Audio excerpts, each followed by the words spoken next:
The young man turns to Opilia and also claims that much has changed and it is time to answer for his sins. Down on him, and the other guy claims that the girl poisoned Sitara and also tried to harm Sira Utu. And at the same time, he doesn't even try to hide what the Emperor's last will was. The guy then asserts that Opilia Dane Raidanius will be severely punished as the law of the Empire demands. Then the young man asks what the sinner will say in the end, and the girl claims that she will destroy this world to ruins, after which the man says that the girl should be put into eternal sleep, and she understands that the fate of the world, which had no pity for her, does not interest her. A little while later, the girl wakes up in her bed, breathing heavily, and realizes that she is alive. She also realizes that the pain of the bullets that pierced her is still felt. At this time, one of the maids turns to Milady and asks if she has a cough, but she brought her tea. However, after this, the main character only throws a pillow at her, and the maid apologizes. And she also says that she didn't know that Milady didn't want to see anyone and would leave right now. The main character understands that she has returned to the past and is alive again because she has already fallen into eternal sleep 4 times. So the girl wonders how long this will go on Opilia as a transmigrant. And in the adult novel, The Return of the Crown Prince, she got the role of Opilia, who is his final boss. According to the plot, the villainess locked Prince Uthus in a tower and plunged his mother into eternal sleep. The main character at the end of the story will overcome the difficulties and defeat his half-sister Opilia, and also become an emperor. And also, of course, the villainess is obliged to plunge into eternal sleep in a terrible way. But the young lady thinks that nothing because she will replay everything. Initially, her plan was to change the fate of Opilia. And in her first life, she dreamed of a world where there was only room for beauty, and also treated her half-brother, who was locked in a tower, kindly. And after the transfer of the right to the throne, she spent the rest of her life in marriage with Kirsten Erhardt. He was the next owner of the Magic Tower, and an extremely attractive man. However, the girl did not expect that such a weak character, as it seemed to her, was capable of terrible deeds. And the young man then claimed that Opilia should one day become empress, and he had already prepared everything. The main character then thought about what this guy was talking about, and she had given up the throne to Utu, and it no longer concerned her. And also her life was beautiful and righteous, so the girl wondered why everything suddenly turned upside down. A little while later, the young lady was executed, and she thought that this was the end, but at the very moment when she breathed her last, she was reborn. The girl then wondered what had happened, and whether she had really fallen into an eternal sleep from the guillotine, after which the young lady also looked at her face and realized that it was like this 10 years before the execution, and also wondered if she had really traveled to the past. The girl also understood that she wanted to create a happy ending, and wondered why her life was destroyed. But she didn't even expect that a minor character would betray her. The maid then turned to the mistress and asked if she really had a cough. Opilia. I understood that maybe she returned to the past because she didn't follow the plot, and if everything continued like this, she would have to experience the tragic ending again. Said again that she brought tea to the lady, and the girl just turned to her and understood that if she wanted to stop the reincarnations, that we should follow the original story, and the main character only turned over the maid's tray and asked if she really had to drink it. The maid then asked for forgiveness and claimed that she would leave right now. But the main character understood that even having become cruel, she was reborn again, and then again, and the nastiness of her character does not affect anything because this is already the 5th life. Everything continues to repeat itself over and over again, and no matter how much she suffered at the end of each life, Uthus will still hold her tortured body. Now, the young lady also claims that if she is destined to be reborn, then from that moment on, she will strive for a painless departure from life. The girl also thinks that she has had enough of diving into eternal sleep, shooting at those piercing her body, and wants to calmly let out his last breath. But Uthus said that she was greedy, after which the young lady thinks that it is good, and there is no use in crying because she needs to do what she must. And before plunging into eternal sleep, she will hand over the throne to Uthus, after which she will calmly breathe her last breath. The girl also understands that this will be a peaceful and calm end to her life, and this is what she needs. Therefore, she has nothing more to worry about, but the girl still thinks about how to arrange all this. She also remembers how the young man insisted that he would use all his influence to make her descent into eternal sleep as painful as possible. And now the young lady just shakes, after which she understands that this will not happen, and since she is being reborn. I would like to go back to the moment when Sitara was still alive, and she was a servant from a small village in the north. She was also the mother of the prince and the person chosen by the emperor. The main character became a transmigrant after Opilia put Sitara into eternal sleep, and she would like to return to that moment and also prevent it, or even to the very beginning, like in coming-of-age novels. And if the prince's mother were alive, the girl is sure that he would hate her. Now the main character just sighs, and the maids seeing this get scared and then immediately fall to the floor. And they ask if Her Highness didn't like the dinner and ask to spare them, but the main character wonders what they are talking about. The girl also wonders why her sigh frightens them so much, and whether asking for a peaceful death is really a luxury. And for someone who lives the life of a villain, well, in any case, you need to find a way to arrange everything. A little while later, someone turns to Milady and asks if it is possible to inquire where she is going. The girl then ignores the maid and moves on, after which she once again addresses the princess. Well, yes. He just turns to the maid and asks how long that child has been locked up. Emmy replies that today is exactly a year, and the main character claims that this is true. After all, Opilia kept him there for a whole year, after which the girl realizes that she came up with a plan. And the only way to arrange for her to peacefully enter into eternal sleep is to force Uthus. Let her do it calmly, and the guy cannot fall into eternal sleep since he is the main character.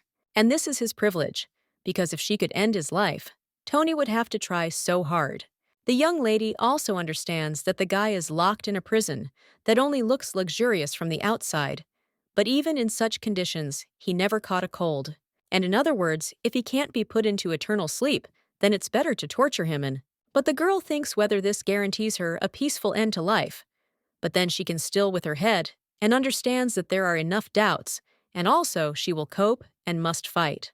At this time, she hears someone whispering that the princess is behaving, and whether the red liquid will spill in the palace.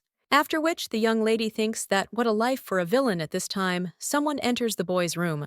This guy is the only son of the emperor and Ophelia's half-brother.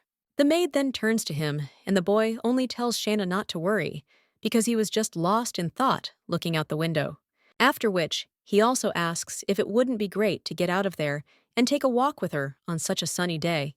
The woman then thinks how the boy can remain so gentle, after which she immediately screams at him that the guy shouldn't forget who locked him there. Hey, let him always remember that his mother went into eternal sleep for nothing. This happened because of the mean Opilia. The boy then tells Shanna that she can be heard and that she should not speak about the princess like that. And the main character at this time is standing near the door and thinking how she came at the wrong time.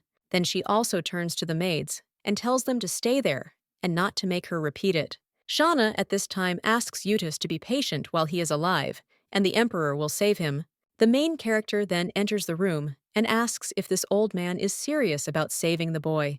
But it will be hard for him because he is weak and far from young. The woman then says that this is Princess Opilia, after which the girl turns to the boy and greets him.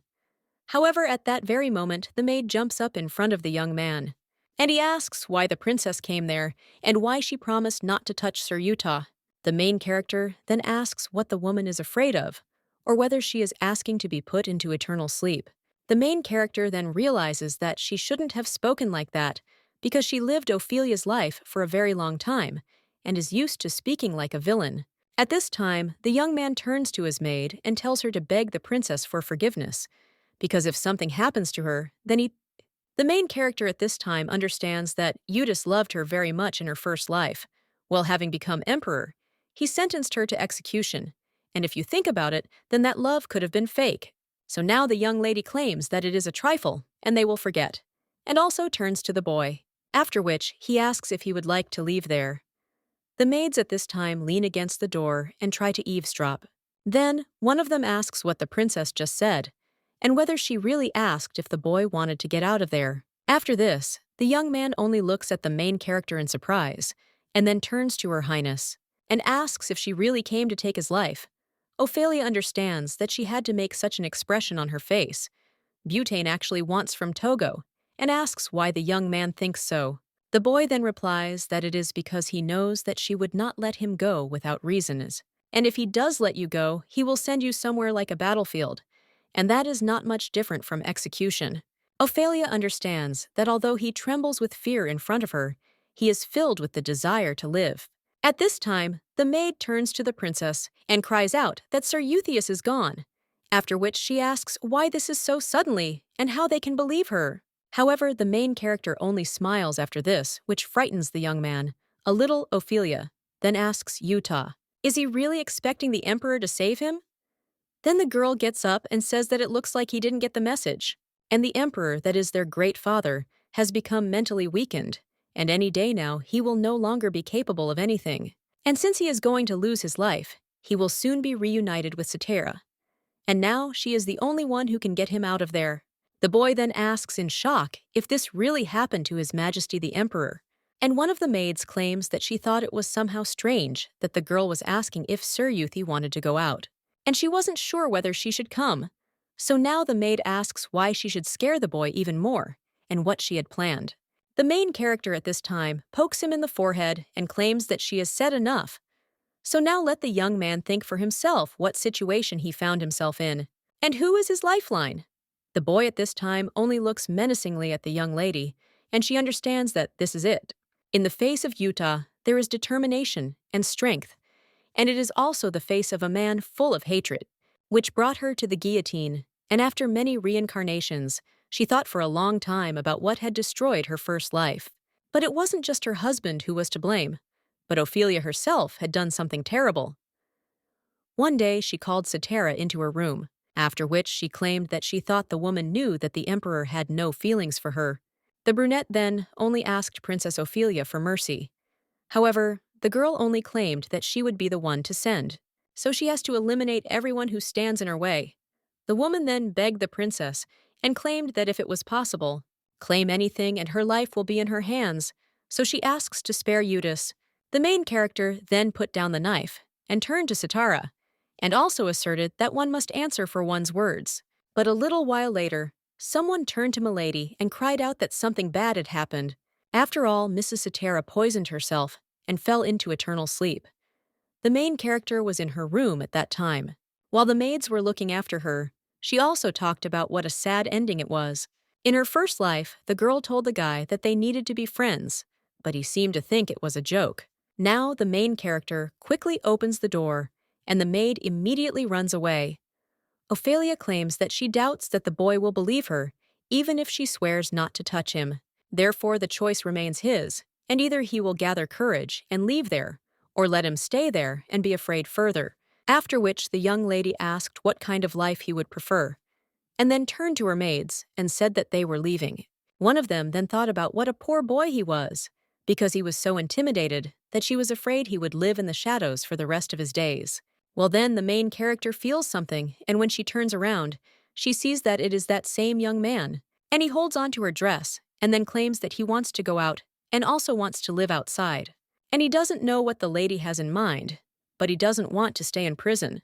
The young lady understands that the guy behaves like the main character, and he overcame his fear, but the maid then screams that it is dangerous, and the young man replies that being locked up there does not mean being safe, and it doesn't matter that it's dangerous, because he chooses freedom, after which tears begin to flow from his eyes. Well, when the young man notices this, he immediately wipes them away. The main character understands that it seems that the boy is not so tense now, although he is crying. He also claims that he has a sharp mind and high self-esteem, but he really does look like a small and dirty kitten. Ute, hearing this, immediately turns around and in shock asks what she said. The young lady thinks that he doesn't believe her, and she thinks that such a relationship suits them. The maid watches all this in shock. The main character at this time turns to Emmy and tells her to bathe this dirty boy and bring him back to human form. But the young man only asks why they say that he is dirty. At this time, one man gets ready and then leaves the room. The butler asks if the gentleman is leaving, and also bows and asks him to be careful.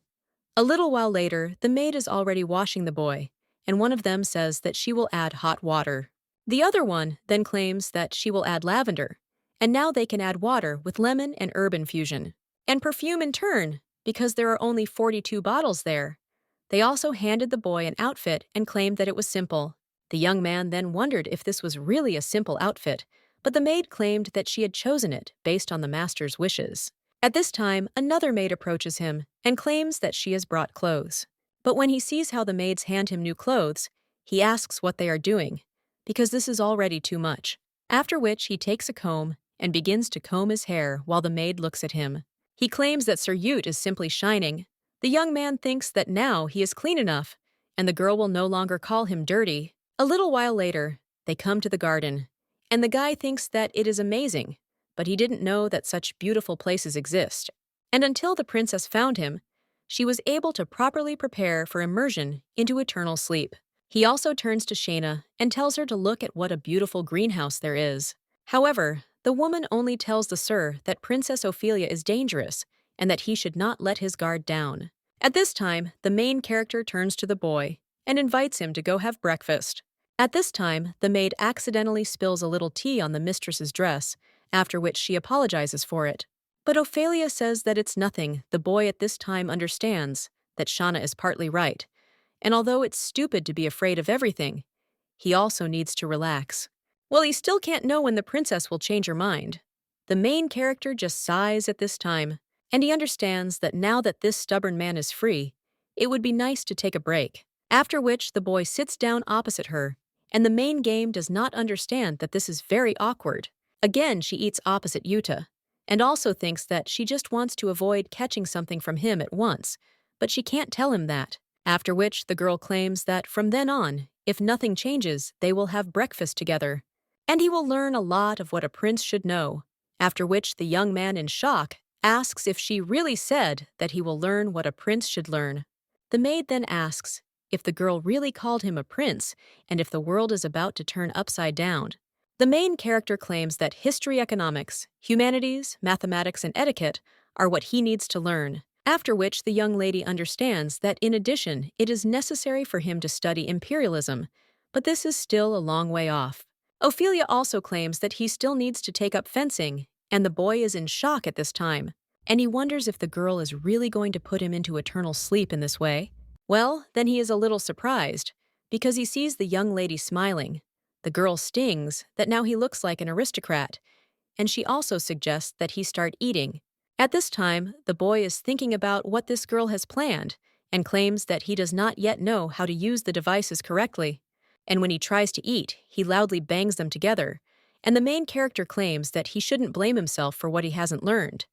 And the young man then thinks, is she really saying that he hasn't learned? And he understands that it's because of her. Opilia claims that he will live in the Rose Palace, where Sitara used to live, and he will also have maids, after which the girl asks how much he needs, but the boy replies that Shayna is enough for him. But the main character claims that it will be difficult for her to manage a large palace alone. Then another maid also approaches the young lady, or asks for forgiveness, but asserts that Lord Erhard is there. The boy at this time tries to eat with cutlery and thinks how it is possible to eat with them and not knock. But at that very moment, he hears some loud knock and gets scared, after which he looks at the main character, who looks very bad and even dropped her cutlery. Opilia then tells the maid to tell him to leave for something and agrees. The young man is then in shock, thinking what happened and that she dropped the equipment, and the main character understands that Kristen Kallman Erhard is the man who married her in her first life. But the girl also thinks why he appeared now. And he is a secondary character, but when she met him, it seemed to her that they were made for each other. After which the young lady thinks that if it weren't for the betrayal that he planned behind her back, and in this life she must avoid him, the young lady is pulled out of her thoughts by a boy, and when the main character looks at him, he only tells Her Highness to take his instruments. After all, he hadn't used them yet, and her instruments fell. Then the young man returns to his place, and also thinks why did he do it, but this girl turns so pale, after which the boy also claims that he can eat with his hands. But then he realizes what he just said, and claims that it was indecent. At this time, Opilia realizes that she was confused after hearing only Kristen's name. At this time, someone turns to Her Highness, and only continues to think about her ex-husband. The brunette at this time asks who is Lord Erhard, whom the maid mentioned. The main character then thinks why the lord came to her, At this time, the maid informs Kristen that the lady is ill and cannot see him. The man then asks if she is ill and states that he will leave then. But he still asks that maybe he did something wrong, and she doesn't want to see him. At this time, the boy tells the main character that he didn't want to eavesdrop, but she turned so pale, and she looked surprised. So the young man asks if he is a bad person and thinks that maybe he drove the girl around. The main character claims that he is not bad, but rather great, and he is a magician. The boy then asks if this man is a magician, to which the girl replies that yes. And he is also a very special person, and the current owner of the magic tower disappeared, and the Lord was appointed as the next one. The girl understands that even thinking about everything now, she does not understand whether he committed betrayal out of a thirst for power. After which she claims that magicians don't care about wealth, and they have plenty of free goods. But that's not what makes Kristen great, and his unlimited magical power. In their age when magic and witchcraft disappears, there is only one person with such great power, knowing no boundaries, and this is Lord Kristen Kallman, Erhard. Well, the young lady also understands that she needs to calm down and not worry. She also asks if the boy wants more, and also understands that now she needs to pretend that there is no problem. At this time, Uthus replies that no, and he had enough. And the girl thinks that Uthus suddenly remembers that Kristen came, and if the magician does something, then Uthus might mistakenly think that she is also involved in it. After which, the young lady understands that the situation is dangerous, and she cannot allow him to remember this incident. The boy at this time wonders why such a great magician came to her, and the main character is a little nervous, and also screams that he doesn't mean that she's not good enough for this, and he just read about magicians in books on the history of the Empire. The main character then asks what kind of history books about young men these are, and at that moment realizes that it was supposed to be a secret. The maid also closes her eyes, and the main character realizes that she never allowed the boy to read books in prison. Shauna probably brought them. At this time, the boy understands that he has violated the princess's order and thinks what to do. He almost cries and understands that because of him, Shauna is in great danger, and most likely he will fall into eternal sleep. After this, the main character only rises from her seat and states that it is time to visit the emperor. She also says that she will go and let the guy look around the palace, and the young man is then a little surprised. After which, he also rises from his chair and claims that he is very sorry, but the young lady asks if he is sorry that he disobeyed the order. The boy, then in shock, wonders if she will really leave it like this, but Opilia just smiles and then turns around. And the young man wonders if she is really teasing him like that, but this girl is not the same as he remembers her. And he also doesn't know why he got away with it, but he really believed that he would now fall into eternal sleep. Ute also turns to Shaina and claims that he will be more careful in the future, to which the maid replies to Sir that she is glad that everything worked out. The main character at this time goes to the emperor and sighs, and also realizes that she is now alive. The girl also thinks that every word he says makes her feel as if she is already on the edge of her life, but at this rate stress will drive her to the grave. The girl also hopes that he will forget that Kristen came, and thank God that in the end they managed to change the subject. At this time, the maid turns to Her Highness and then hands her something. The main character then turns around and looks at her hand, after which she realizes that it is a teddy bear. Well, at that very moment, this bear turns into a giant, and the main character wonders if there is a spell on him, but he has grown to be as tall as her. After which, the young lady asks if the maid sent him too, and she replies that His Majesty is ill, so Lord Kristen Kallman sent her a gift. He also said that he would come to see her later, and really wants to see her, and the main character wonders if he will really come again. Well, the maid then asks what Her Highness will order, but she just says no, and let her say that she is not there, and no matter how many times he comes, she will not see him. A little while later, the young lady is already heading to the bathroom, and also understands what is so special about it. After all, terrible times await her, and this guy will only make things worse, and when she becomes empress, she will change her attitude towards luxury and spendings. The girl also cannot believe that she has to change her outfit before every meeting with the emperor, after which His Majesty is informed that Princess Opilia has arrived and the door opens.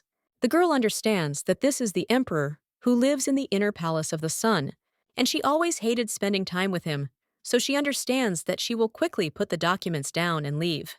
Well then, the young lady wonders if he is sleeping and heads to the chest of drawers to put the documents there. However, the man claims that he hears her, and the girl understands that she has never been able to sneak in unnoticed. After which she tells His Majesty that it is Opilia.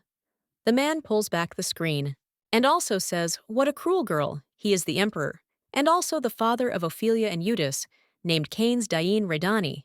The girl understands that the conversation began with an accusation, and thinks what she did again, while the man just coughs and tells her to close the door. The main character understands that Uthus's story must be presented correctly. The man claims that he is sick, but understands who is causing the commotion, and he wants this boy to become emperor, and not her, to which the young lady realizes that she knows and has always known. The emperor fell into eternal sleep shortly after the new year, and he wished for Uthus to inherit the throne, and his attitude towards her remained unchanged until he fell into eternal sleep.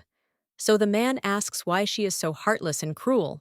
The girl then asks if he is asking about this, and claims that she is his daughter, and grew up watching her sick mother and His Majesty. The man then says what a nasty girl she is, and the young lady understands that now he will pour water on her again. As in life where you pierced her heart with an arrow, and also as in life where she fell into eternal sleep from the heat. And just like in life where she was burned, and the emperor's attitude did not change at all, even when she brought Uthus and Kristen. But if she gets doused, she can leave right away. However, then the main character notices something strange, and when she opens her eyes, she sees that a glass of water is flying at her, but she manages to dodge it.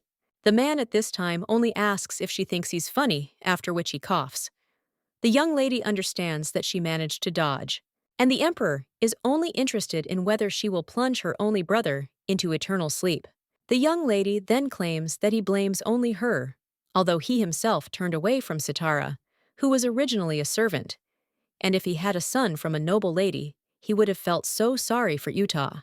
The girl pours water into a glass and says that the emperor should be steadfast and strong, the way he wanted to be from the beginning. The girl also tells the man not to worry about Uthus. After all, it is she who will fall into eternal sleep at his hands. However, His Majesty only says what stupidity this is, and she must be out of her mind. The girl claims that she is handling his duties, so he should not worry, because everyone is waiting for him to get better. But the man then asks if she said that she will fall into eternal sleep at the hands of the prince, and this is funny. And the young lady claims that he believes or not, that one guy will become an emperor when he turns 20, and he will be able to control the aristocrats, after which the main character leaves the room, and the man only turns to her and claims that he did not allow her to leave. One of the maids then tells the young lady that His Majesty has a bad cough, and the main character then tells her to go and take care of him, after which the girl also asks if she is really his companion, and also understands that His Majesty's voice broke, and she can barely hear him, and she had no expectations that this time he would behave differently. But it is difficult to ignore such an attitude towards herself. So now the young lady claims that she wants the girl to find people who will take care of him. And she also understands that after listening to the same thing so many times, she could stop reacting, but she is still a human being. After which he claims that the girl will be responsible for carrying out the order with her head, and thinks that she will never fall in love with this old man. At this time, someone is watching this from around the corner, and a little while later, the girl is already in the office. And he claims that this is expected because no one wants to be his teacher. The boy then just slams the book shut, and the main character says that he is not guilty, so let him relax. The young lady also thinks how cowardly these aristocrats are, but they refused because of fear of her, and they should have paid attention to the boy. He would become the master of the year and the emperor of the country, but no one even guesses about it. After which the girl claims that there is no choice, and she will teach him for some time, to which the young man is surprised, and claims that she probably has a lot of things to do, so she should not waste time on him. However, the main character tells him not to think so because he is a prince. Well then the young lady suddenly realizes that such a manner of communication is completely out of Ophelia's style. And he also understands that the distance established between them is felt too well. The girl also thinks what she said, and whether she will teach him, but she understands that she has no choice. Therefore, the young lady claims that if he has no questions for her, he can return to his chambers. Well, the young man agrees. Ophelia knows that she really doesn't like seeing him looking at her like that, but I'm curious. How much worse can their relationship get? The young man heads to his room at this time, after which he remembers how yesterday he was returning alone from his quarters and noticed that the young lady told him to find people who would take care of the emperor. The boy couldn't make out what they were talking about, but then he saw tears in the girl's eyes. So now he claims that he also has a question and is wondering if he can ask it. The main character then thinks about what he is talking about and realizes that the boy was the one who approached her first, after which she tells him to ask his question and also thinks about what he wants to ask her, and whether it is about how he will study or about books, or maybe about the amount of homework.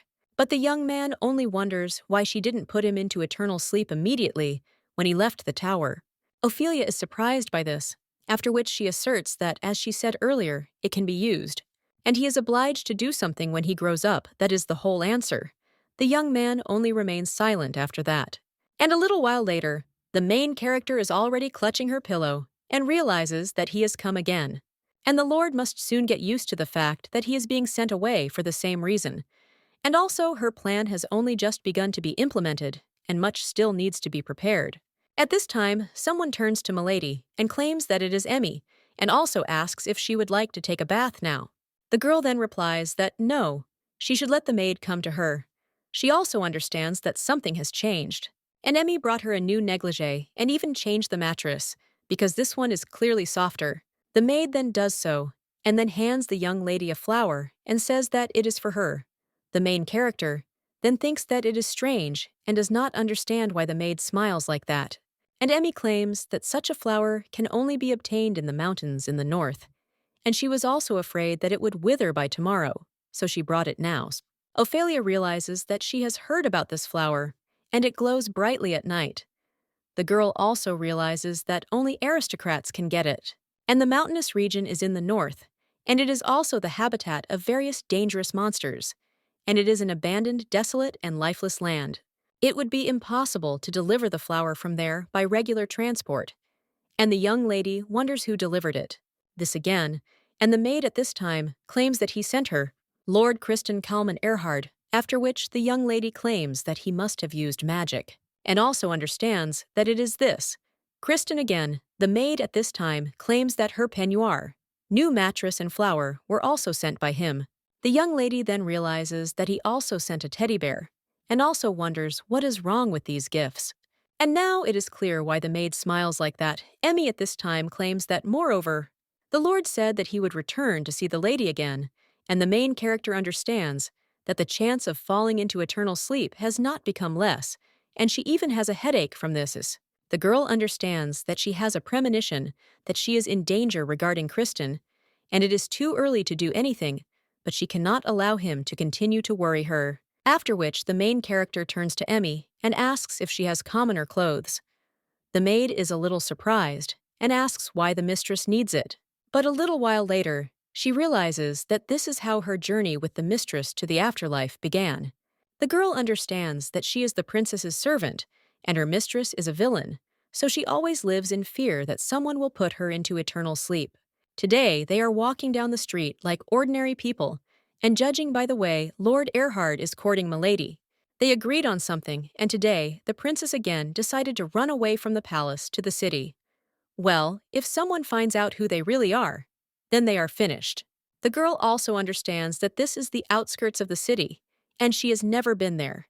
Emmy does not understand how Milady knows about this place, but then she also thinks that suddenly she will stumble, and if she hits her finger, her entire family will be executed. Emmy also thinks what will happen if the lady suddenly gets caught, and tears the cape, because she already imagines the screams of horror of her relatives. After which the maid mentally asks Milady to return, but then thinks, what if in these slums the princess will run into some drunkard? But at that very moment, the girl already imagines the family. After which the maid turns to her highness and claims that she cannot go out like that without an escort. Well, her mistress then asks if someone is following them, to which the maid says that suddenly something bad will happen to her. And also Molly misses return to the palace. Ophelia realizes that her persecution mania has intensified, but then the girl trips over a stone and thinks that the road is very uneven after which the maid only screams and also thinks about her family. The main character thinks that it doesn't matter how much effort was put into encouraging the resumption of economic activity, but here it is unlikely that one will be able to expect profit from such a hole. At this time, the maid only tells Milady to be more careful. Well then, the main character says Emmy stops screaming and claims that she is the only one putting them at risk, after which the maid wonders if even the lady understands that a princess has no place in the slums. Opilia realizes that this is a small alley with walls covered with advertisements, and this place must definitely be somewhere there, after which the young lady finally sees him. Well then, he bumps into someone and thinks, "What is that hard thing?" The girl also starts touching it, and she understands that it smells like fish, but then the young man asks what the matter is, and the main character is a little surprised. She also realizes that this guy is covered in red liquid, and that this turn of events was not part of her plans. Well then the girl suddenly stumbles and realizes that she is about to fall. But the road is full of nails and broken glass, so she will definitely get hurt. Well, if she falls forward, she will end up in the arms of this man. However, the young man at that very moment grabs her by the collar, and the girl does not fall. After which he lets her go, and the young lady clears her throat. And the maid says anything but that, and asks if Milady is okay. The guy at this time says how much noise she makes, and Emmy thanks him for his help, but he asks who he is, and how dare he treat a lady like that.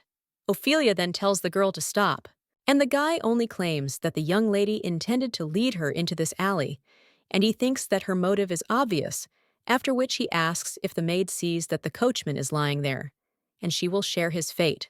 Emmy then asks in shock what he said, and the guy replies that this is where slave traders conduct their transactions, and the yellow ads are an offer to buy. The guy also says how poor the maid is because her mistress must have added her to the list of slaves for sale. Emma at this time is just shaking and asking how dare he, and the main character understands that the girl will now as always burst into tears and ask for help and also make a fuss. After which, the main character turns to Emmy and tells her not to worry because it's not her fault that they collided. The young man then understands that the girl is calming the maid, and he hasn't met such aristocrats for a long time, but he also thinks what they forgot in such a place, but he probably scared the hell out of them, so they will soon run away from theirs. But when the young man is about to leave, the main character stops him and asks if he can be a sui maid there for 5 minutes. Emmy then immediately asks what this lady is talking about, and the young man is also surprised, and also asks what she is talking about, but the young lady claims that, as Emmy herself said, she knows this place very well, and she needs to find somethings, and taking her with him is as dangerous as leaving her there alone. The girl also claims that he would have wasted his time anyway and returned worried about her, so she asks if the guy wouldn't mind staying there for a bit. However, the young man just moves on and asks what the girl is talking about. After all, he doesn't care about the safety of this girl, so let them go home. A little while later, the guy is already knocking on one of the doors, and someone asks who is there. It turns out that it is a boy who is most likely the young man's brother, and he claims that he knew that the boy would return today. The guy then just strokes the boy on the head, and he tells him to stop, but then suddenly falls silent. The boy's older brother asks what it is, and he replies that it's nothing and that he just smells good. The maid at this time turns to the young lady and claims that fortunately that scoundrel has left, and also invites Milady to return. But the main character pretends not to hear her and just moves on, after which Emmy asks if the girl hears her, because there are slave traders hanging around there. Opilia claims that she did say that she has business. The girl understands that the bar with the shining knight in the yellow sign is the gathering place of the mercenary guild, after which the main character offers to tell her in more detail, and she went all this way to buy it. Because she needs this man. Opilia realizes that this guy's name is Now. He is the most famous mercenary who became a slave of the guild due to poverty. A little while later, the girl looks at the contract and claims that the guy is quite expensive. She also understood that Now is an important character in the novel and in her future plan. At the same moment, the maid brings the mistress tea and cake for afternoon tea. However, the girl tells the woman to take it back because there will be no tea party today.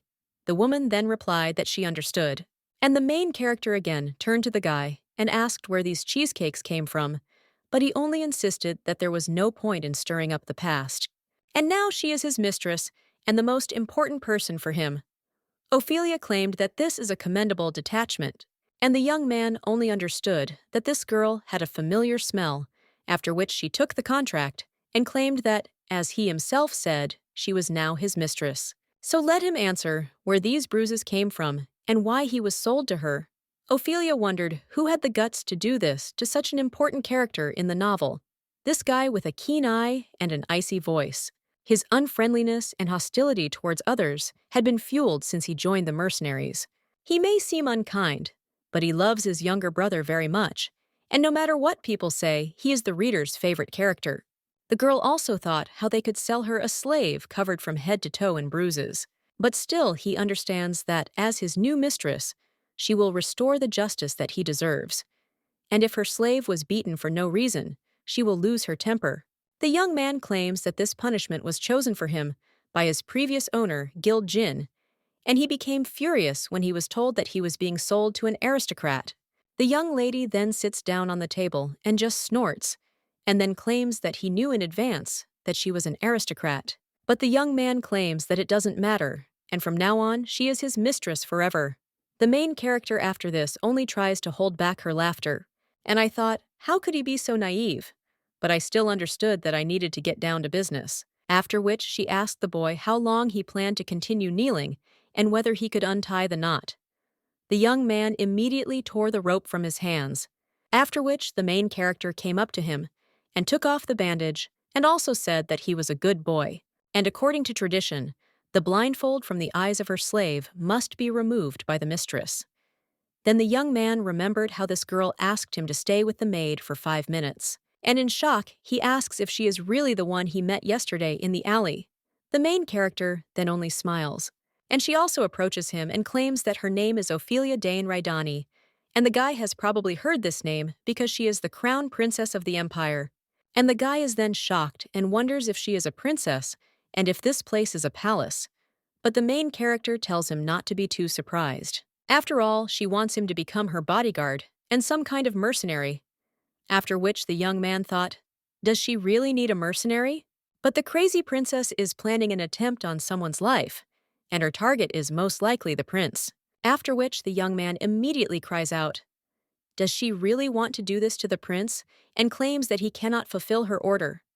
However, the girl replies that she did not say to do this, after which she points to herself and states that when the time comes, let him plunge her into eternal sleep in the most painless way. And that is her order. The guy then wondered what she was saying, after which he claimed that he didn't understand what she meant, and the young lady thought that she had prepared in advance for him to resist. But she still claims that she has a plan, and they will cooperate and build everything so that it looks like she did it herself. And after that, the guy will be able to move to the place she has prepared where he will live until the end of his days. After which the girl also throws jewelry and coins at his feet, to which the young man is surprised, and the main character claims that these decorations and money will become his, after which she understands that this should work because the guy will never refuse such a profitable deal. And thanks to this money, he will be able to live with his brother in comfort until the end of his days. And if he doesn't know how best to spend it, she will tell him, and the guy will definitely not reject such an offer. After which she also claims that of course his slave contract, but the young man immediately interrupts her and claims that he refuses. He also says that even though he is her slave, he will not carry out this order. And the young lady understands that in the original story, Now hated Opilia more than anyone else in the world, and even Uthus didn't have such a strong aversion to. Her Now was Uthus's right hand, and the one who betrayed Opilia, so she gets goosebumps every time he approaches her. And for her, this guy is a traitor who hates his mistress. And now that she has given the go-ahead for her to enter into eternal sleep, he refuses. The young man at this time claims that he would rather immerse himself in eternal sleep than harm his mistress. And the main character thinks that then why did he keep secret the fact that he participated in human trafficking with the guild at the instigation of her brother? And also thinks what a jerk this guy is. The young lady then asks if this is not enough, and asks how about a personal castle, and the guy just offers her to simply put him into eternal sleep. After which the young lady throws jewelry at him and then others, and only gets angry. And the young man then says, "What if the girl wants to bury him under jewelry? Then, okay." And he will wait. The girl then thinks, "Why is it so difficult with him?" But once she took a man's life with the help of jewelry. And the girl thinks, does he really not believe in her promises? But it is too early to use his brother in this matter, and the girl thinks, what kind of a bastard is this guy? Because he is not interested in anything in life except his well-being. At this time, someone knocks on the door, and the young lady says not to come in because she said there will be no tea party. Well, then someone apologizes. And the main character understands that this voice is very familiar. The boy at this time claims that Opilia said that if he has a question, he can come to her at any time. The main character is then a little surprised, and also understands that she needs to lure now to her side. Until he met Uthus, he is stubborn, and does not respond to her words, insisting on his own, and anyone would misunderstand if they saw them like that. After which the young lady asserts she hopes the guy will think about her request, but the young man only says that the lady should simply put him into eternal sleep. And the main character thinks how he annoys her, after which she goes out into the corridor to the boy. And also wonders what happened. The boy then turns to the princess and claims that he has something to tell her. However, the girl says later, and she asks if he wants to go with her to a festival that will be held in the capital. Youth asks if there really is a festival going on there now, and the young lady replies that yes, and it will be interesting. Now is still in the room at this time, sitting near the decorations in bewilderment, and the main character heads to the capital's festival and realizes that Nao's brother named Nayu must be somewhere there. He will sell flowers and pickpocket to earn extra money because Nao is a slave of the guild, and he also can't come home whenever he wants, and this is a touching story. Therefore, the girl decides to use Naya as a hostage, and Nao will have to obey her. The young lady also recalls how the boy claimed that he would not follow orders and harm a member of the Imperial family, and she also understands that she tried very hard to do without it, but alas, it won't work, and she must make him obey at any cost. Then the young lady looks at the boy, who looks at everything with interest, and he understands that since he was locked in the tower for a long time, such sensitivity is natural. Then the girl also sees how cotton candy is made and turns to the boy and says that she is tired, and also he will go sit down to rest nearby, and he can look around there. The young man asks Her Highness if this is true. However, the girl immediately covers his mouth with cotton candy and tells the young man not to say her title out loud. Otherwise, he will make a fuss, and also let him not go far. The girl also ties her bandage around her neck, and he says that it's already getting cold, but the young man only thinks, will she really leave him there? After which, the main character tells the boy to have fun and not worry about anything. And the young man understands that she is unlikely to do this, after which he agrees, but thinks how difficult it is to understand her. The main character at this time begins to look for Naya, and also thinks where he is.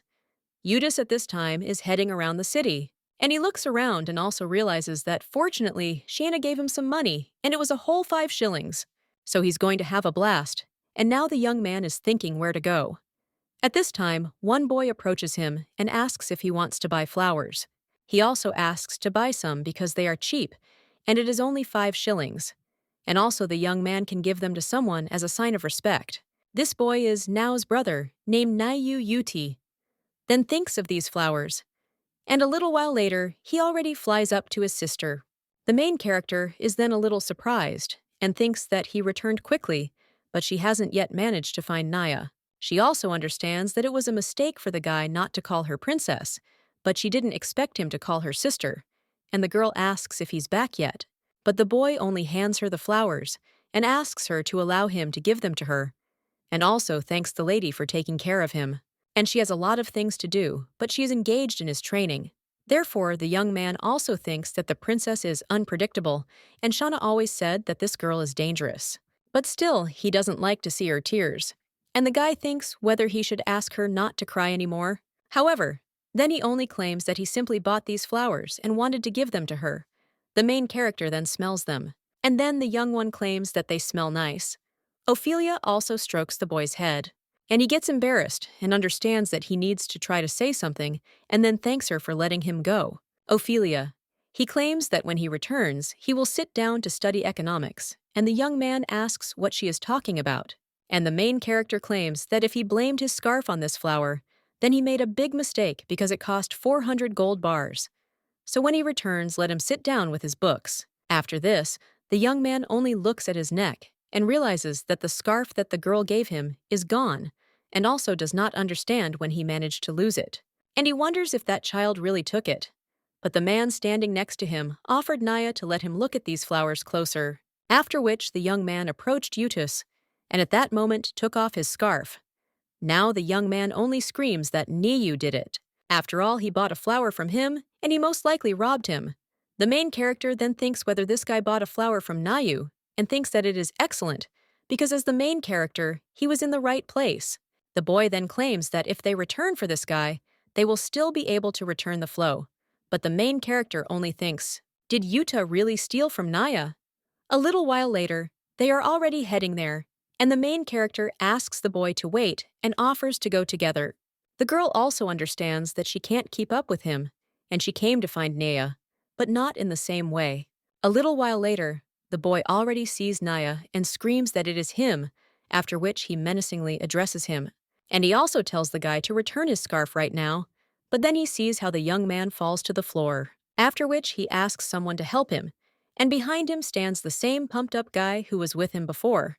The main character understands that this thug who is robbing Naya is a bandit, and she met him a couple of times in her past life. He forced Naya to steal and took all the profits from him. Now the man only says what a bad boy he is, and also wonders if he was going to rob him to avoid, after which he also claims that he will teach this guy a lesson himself so that they can go. At this time, Uthus realizes that he is lying, and that the princess gave him the scarf, and the boy asked for help. At this time, the bandit snatches the scarf from the guy's hands, but he does not give it up, and claims that it will help him save his brother. The main character then understands that this is what is going on, and because of her brother, Nayu refused to give up the catch, and also ran into her while running away from pursuit. The girl also looks at Yuta, and the boy only thinks whether he can stand up for this guy, because the princess is nearby. The main character only turns to him and puts her hand on the boy's shoulder and asks what they will do with this young man. Yuthi turns to Her Highness with some surprise, and also states that he thinks stealing is bad, but abandoning a child in trouble is also not good, and he should be saved. The main character then says that the boy is kind and claims that if this is his wish, then let it be so. After which, the main character snaps her fingers and calls the guards. Several knights immediately fly out from around the corner, and Yuta is only scared. The girl then tells the knight to make this man beg for mercy, after which a fight breaks out there, and the boy asks if the guards were really following them. The young lady replies that, yes, and she was afraid that their presence would be a burden to him, so she asked everyone to hide until she calls. The main character thinks how simple it all is, after which she turns to the boy and asks if he can become. The girl understands that this young man should be grateful to them, after which she extends her hand to him, and understands that with the help of Yuta, she easily became closer to Nayu. The young lady then smiles, and the boy almost cries, and extends his hand to her and thanks her. A little while later, the boy is already lying near the young lady's knees, and she tells the boy not to worry, because the young man fell asleep and was overtired. The girl also strokes Naya's head and says that she wonders if he is good in himself, or if it is only because of his brother. And now Niayu is in her hands. Now, at this time, looks at all this in shock, and then becomes completely furious. The main character tells him to calm down and understands that it is time to move on to the next stage. After which the young lady asks whether she will do as she ordered, or would prefer to plunge into eternal sleep there with Nayu.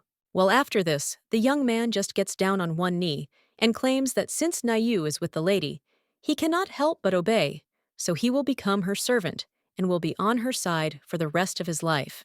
The main character then realizes in shock that it worked, and also claims that he will plunge her into eternal sleep with one blow so that it would be graceful, to which the young man replies that she did not say this last time.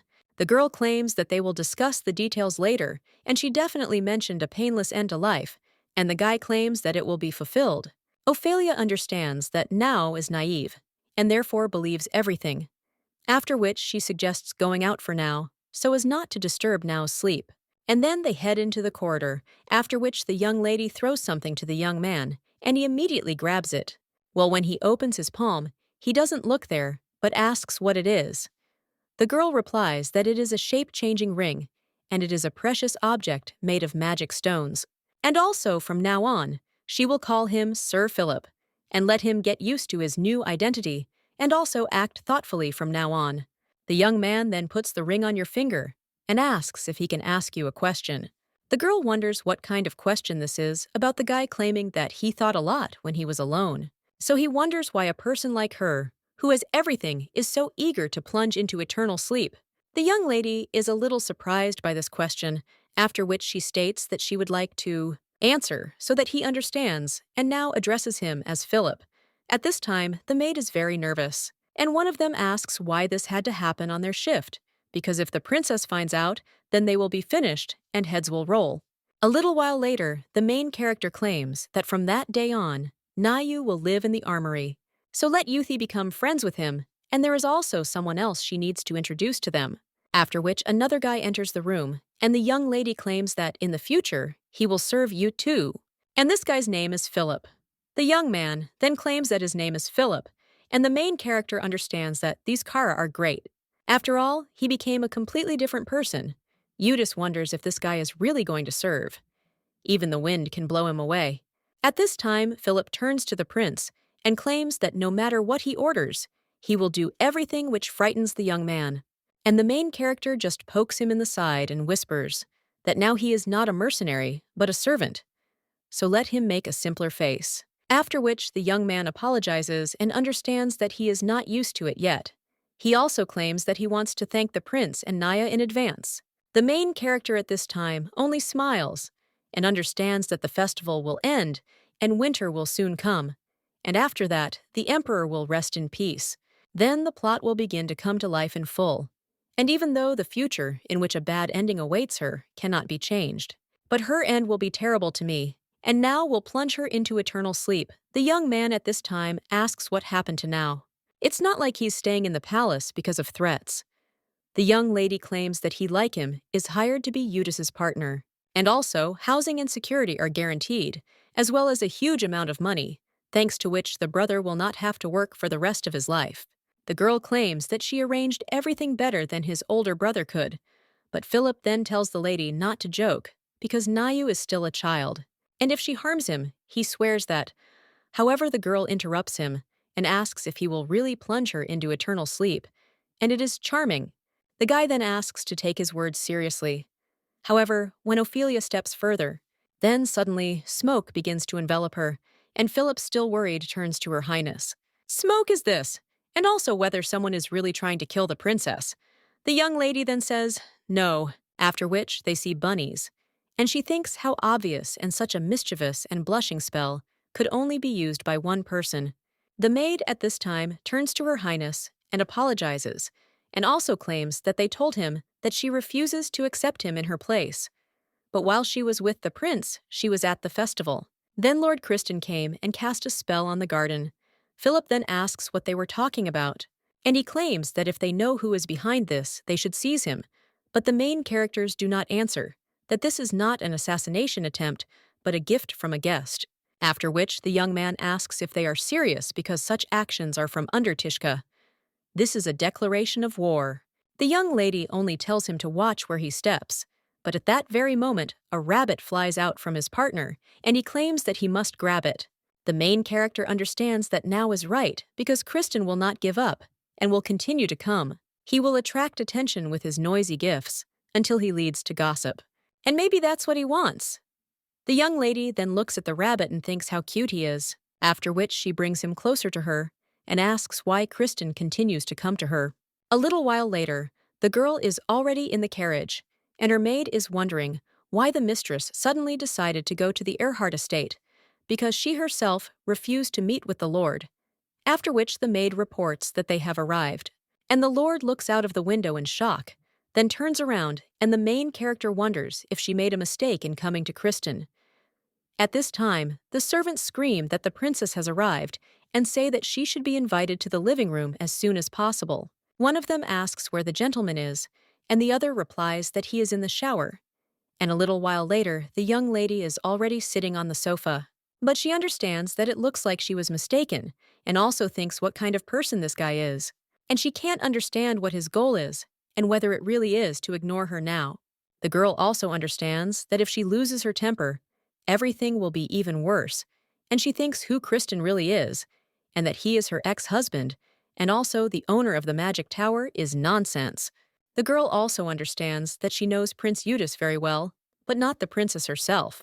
And to take the throne, you will have to raise a rebellion because this is the only way. At this time, the young man bursts into the room, and he turns to Her Highness. He also comes closer and asks if Opilia has come to him. The girl then realizes that Kristen's desire for power could have gone unnoticed, only because he hides his intentions well, after which the young lady becomes a little embarrassed and tells the Lord to wipe himself off, although she thinks that even so, he looks great. The guy at this time is just approaching and claims that as soon as he heard about her arrival, he immediately rushed over, after which he asks what he owes to the visit of such a precious person in the middle of the night. The girl then thinks how awkward she feels, and he himself forced her to come, and she doesn't understand what he's thinking and why it happened.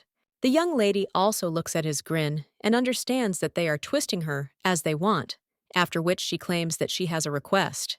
But not to him, but to Sir Assad. Well, then the girl approaches this young man and he apologizes, and also asks if Milady came to him and not to Kristen, after which he asks why.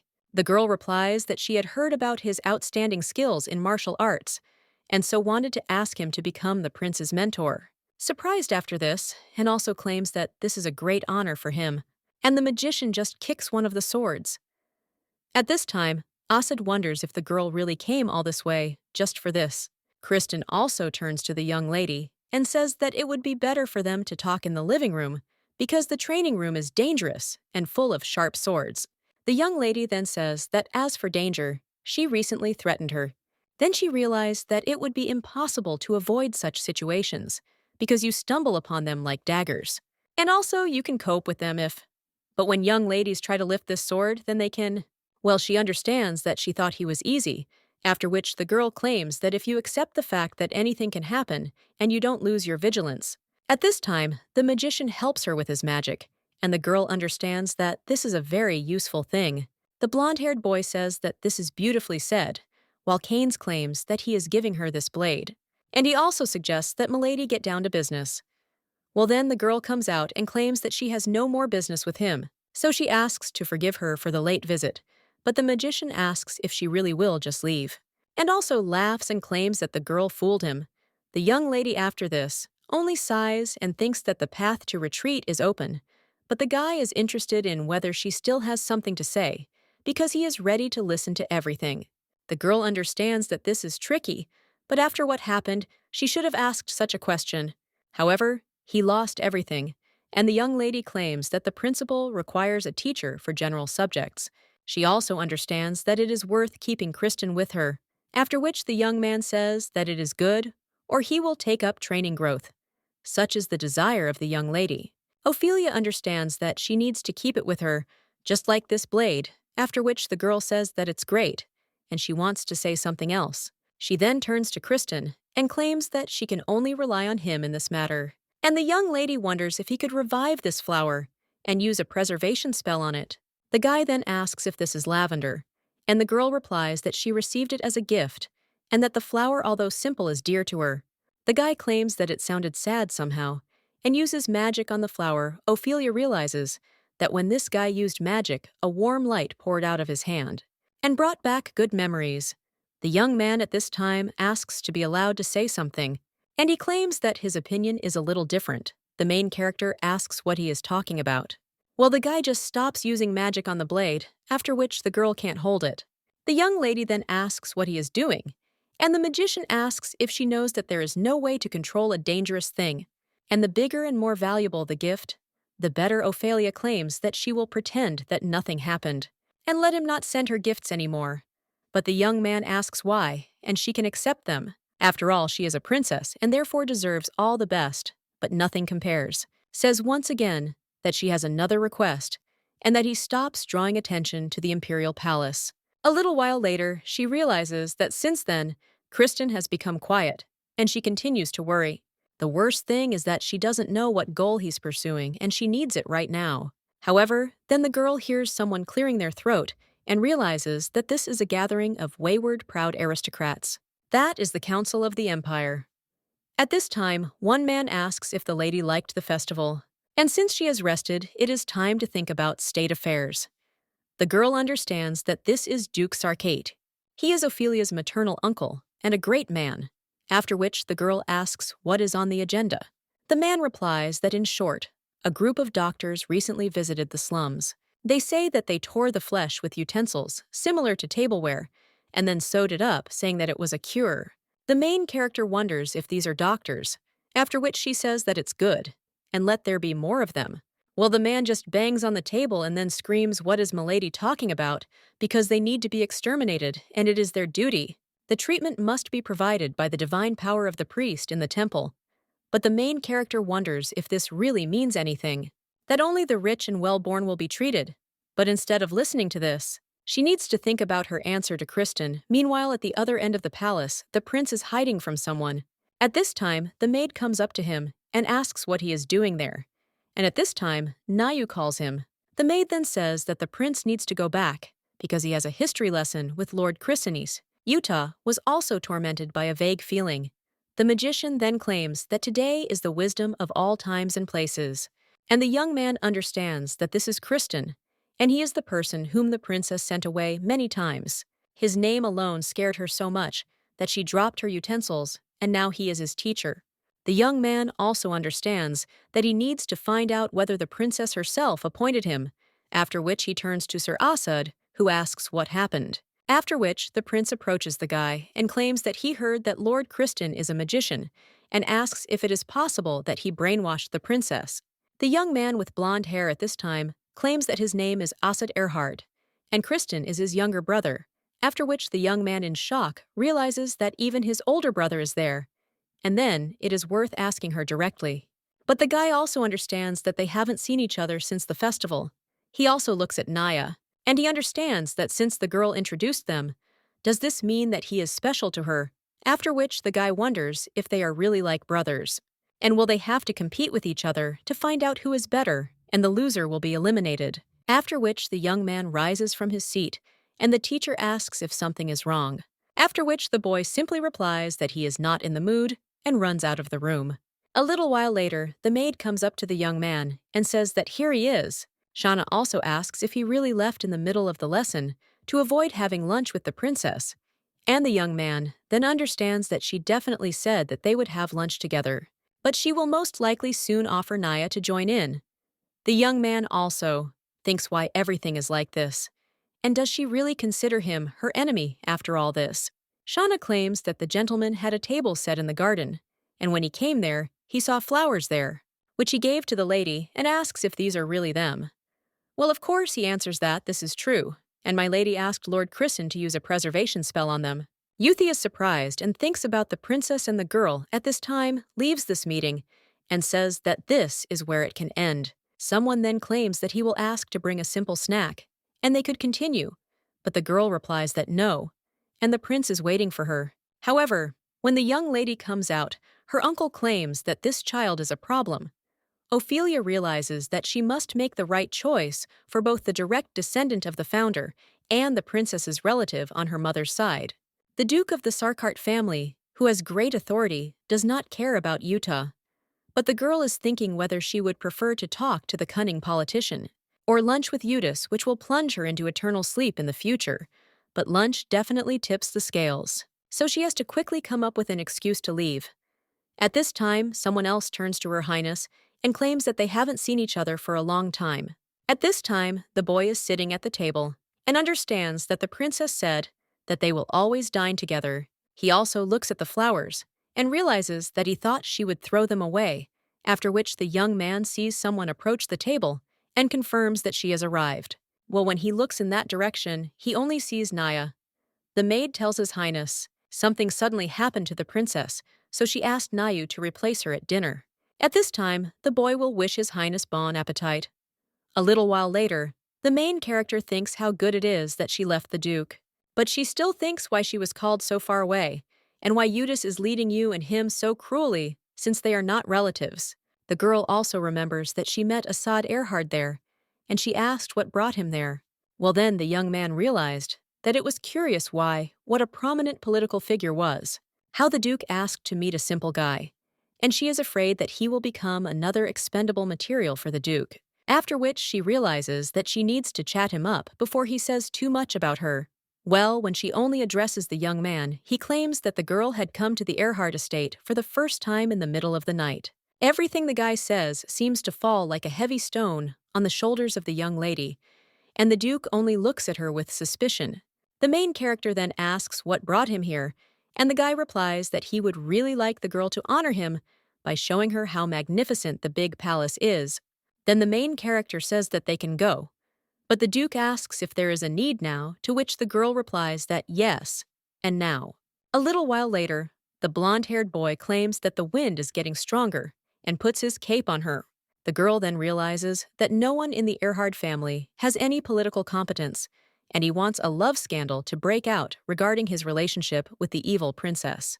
The guy at this time notices how people are looking at them and claims that this is the case, and he swears that he did not want to.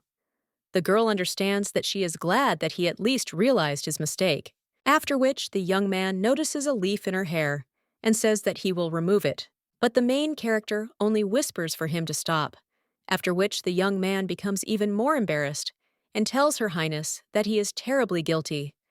But besides stupid Kristen, he has no relatives from his childhood. He only practiced fencing and learning. Etiquette turned out to be an impossible task for him. The young lady then says that he does not need to apologize and just let him take his coat, and they go on. But the guy then says that it's okay and she can keep it.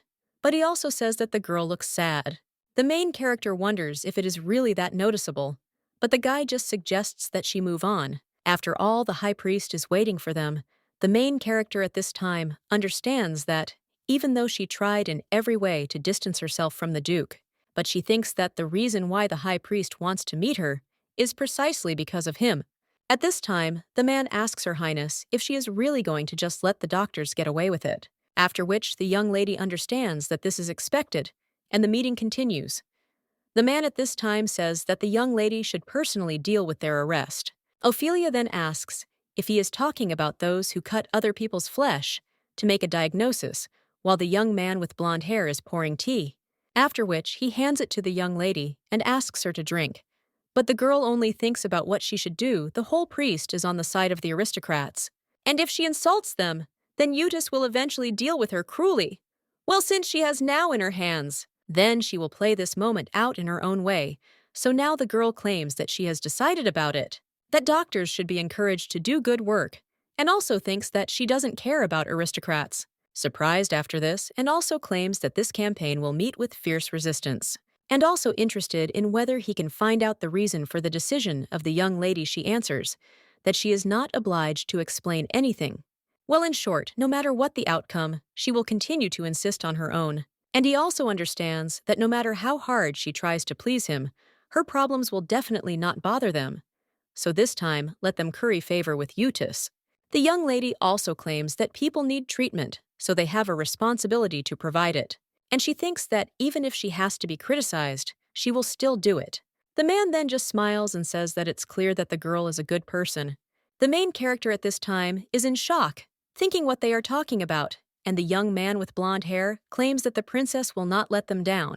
And he always believed that she was very devoted and also good-natured, and just not everyone is given the ability to understand this. The guy also claims that he heard from Nayu about her magnanimous act, and he and the high priest agree with her position regarding doctors. The main character then claims that she is not loyal or good-natured at all, and that she can become good by committing just one good deed, and they are greatly exaggerating. The girl understands that their attempts to push her against the wall are very exhausting, and she feels nothing but anxiety. While the blonde guy at this time tells Milady that the child she saved believes that she is good. At this time, the girl realizes that everything is starting to spin before her eyes. But she thinks what's wrong with that?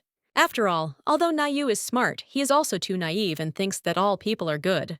And who else would not have the courage to speak ill of her? The young lady also appeals to the high priest. and he asks what kind of tea it is, to which the man replies that it is with herbs and that it is a gift from one of his guests. He also claims that the young lady looks tired, and the tea should help relieve fatigue, after which the man asks whether he should call her escort, to which the girl replies that there is no need and that she is fine. A priest to her palace, and she would like to ask him for a favor. The girl also understands that her reflection is in the tea, shows her true emotions that she tries to hide, and then the priest tells Her Highness that they will end here, and also suggests that she take a good rest. The girl at this time understands that she remembered the day when she felt so helpless that she only had enough strength for tears, and she screamed, "How could this happen to her?" because she was not guilty of anything. Now, the young lady leans to the side and understands that she needs to rest and also collect all the bad memories and throw them into the tower, above the one where Uthus was locked in a private and high massive tower. The young lady understands that the boy has gone through a lot of pain and suffering, after which, in her thoughts, she apologizes to him for this, and for the fact that he had to go through so much. She also thinks that perhaps such thoughts will calm her mind and prepare her for the end, which is already approaching. At this time, someone else is standing near the church and watching the girl fall asleep. A little while later, the girl wakes up from the fact that someone is addressing her. It turns out to be a young man with blonde hair, and he claims that it is time to return to the palace. At this time, someone turns to the guy and tells him to stand where he is, and also asks how he dares to ignore his order. And the boys also call this young man Isaac Bellervine. They also cry out that he is a commoner of low birth. Therefore, let him not even hope to leave after he hit the Duke in the face, who studied at the academy since childhood and speaks 3 foreign languages. The blonde-haired young man then asks to allow the lady to accompany her home. And then the girl leaves, and the other guys just scream that this guy is pathetic and worthless. A little while later, the main character goes somewhere and realizes that her nerves were on edge, and she also tried to finish the meeting as quickly as possible, but still missed lunch with the prince. The girl also heads to one road and understands that the boys were supposed to go along this path for a walk, and also thinks whether she should look at them. She also thinks that Uthus enjoys spending time with Nayu, and no matter what people say, the author of the novel would agree with that they are on very, very good terms with each other. Well, at that very moment, the young lady sees, as the guy walks away with a very angry expression on his face, a frightened Nayu walks right behind him. The main character then asks in shock what happened, and the prince at this time realizes that the meeting never ended, but the princess said that she would dine with him, after which the young lady approaches these two and asks if they have eaten, yet Uthus is then a little surprised and understands that the girl has not forgotten her promise, and she made such a journey there to fulfill it. Well, the main character only turns to the prince and asks if he sees. After all, Nayu is a good boy, and the girl asks if he agrees with this. She also says that it is okay if they miss today's lesson. And he also understands that no matter what the reason for Utah's anger, the first thing he needs to do now is calm him down. The main character at this time asks if they want to drink tea with her, after which the 2 young men feel puzzled. Well, the prince only replies that no, and he must finish the homework that the Lord gave him. The young lady then tells him to wait and wonders if this is all because of her, but she kept her distance from him, but it still happened. At this time, Nayu only asks what he should do, and the main character apologizes and asks what he is talking about, after which the boy claims that the prince is in a bad mood, and the young lady asks if it is because of him. At this time, the boy only claims that this is the nature of people, even when his younger brother is still in his mother's belly. The sister can't wait to see him, but as soon as he is born, she begins to be filled with anxiety, and he has been observing such difficult relationships between his sister and brother for quite a long time to come to this conclusion. Opilia looks at the boy a little surprised, and also wonders if Uthus is jealous, but she understands that he is most likely trying to stay alert in order to keep his distance from her. At this time, the boy asks if the princess knows how long the prince waited for her, and he spent the entire dinner looking at his watch with a sad look, after which the young man also claims that he thinks they should talk, because everything has a reason, and the prince's sadness is no exception. Or he is afraid that Her Highness will have to figure out for herself what is going on. Their main character wonders if this boy is really only 10 years old. Then the girl goes somewhere and thinks whether Uthus is really jealous, or whether Nayu got it all wrong. The girl also understands that the very thought of it angers her, and she will do anything, just so that everything goes according to her plan. Opilia also thinks why the principal suddenly began to behave like this, and how to understand it. At this time, someone else turns to Milady and states that her meeting will continue after noon, and the girl understands that it is all because of Uthus, and he also messed up her schedule. After which the young lady turns to Lord Christen's, and he asks if he has cancelled today's classes, to which he replies that Assad will conduct them, and that physical training is also important. The young man then conjures a bouquet and says that it is for a young lady, and the main character wonders if he is really doing this again. The girl also claims that she told him back then not to give her anything else. But the young man then only claims that her refusal broke his heart, and he does not know how else to demonstrate his sincerity to her. The guy also wonders why she is so cold only with him, while the young lady at this time only addresses Lord Christensa. And she also asks what brought him there, because he constantly complains about her coldness, and therefore will not behave the same way. And will answer her question. The guy after that only looks at her and claims that the matter is that, but he interrupts and asks the lady to come closer to him, to which the girl is only surprised. And the guy claims that he will tell her everything, so let her listen carefully. The main character understands that this looks like a trap, but she still approaches him and claims that she hopes he will not do anything disrespectful towards her. However, the guy at the same moment hugs her and brings her closer to him and asks if he could do something bad to the princess. The young man then claims that he was looking for a meeting with her, and the main character thinks that his eyes have changed. After which the young man claims that he did it because but at the same moment he feels a sharp pain. The young lady then asks if he is okay, to which the guy replies that yes, and everything is fine, but squeezes the girl's hand. Opilia claims that he is hurting her, after which the young man is surprised and apologizes. Also claims that he will tell her everything later, and begins to use movement magic. Opilia understands that this is the first time she sees Kristen in so much pain and wonders if everything will be okay with him, but he is in good health. But the girl still understands that she doesn't have the slightest idea about what just happened. The young lady also realizes that in the novel Uthus's childhood was like an endless chain of lonely days. The suffering he experienced was as painful as if he had to swallow a block of ice. And the girl understands that the guy really does not crave love and care. But even if he is jealous, as Nayu suggested, then she must not open her heart to him under any circumstances, after which the young lady only takes her hand from him, and the boy sobs. And also turns to Mom. The young lady sees that he still continues to sleep. We still feel bad. A little while later, the boy is already heading through the garden and realizes that today is the perfect weather for a walk. The guy also realizes that last night he had a strange dream that made his day better.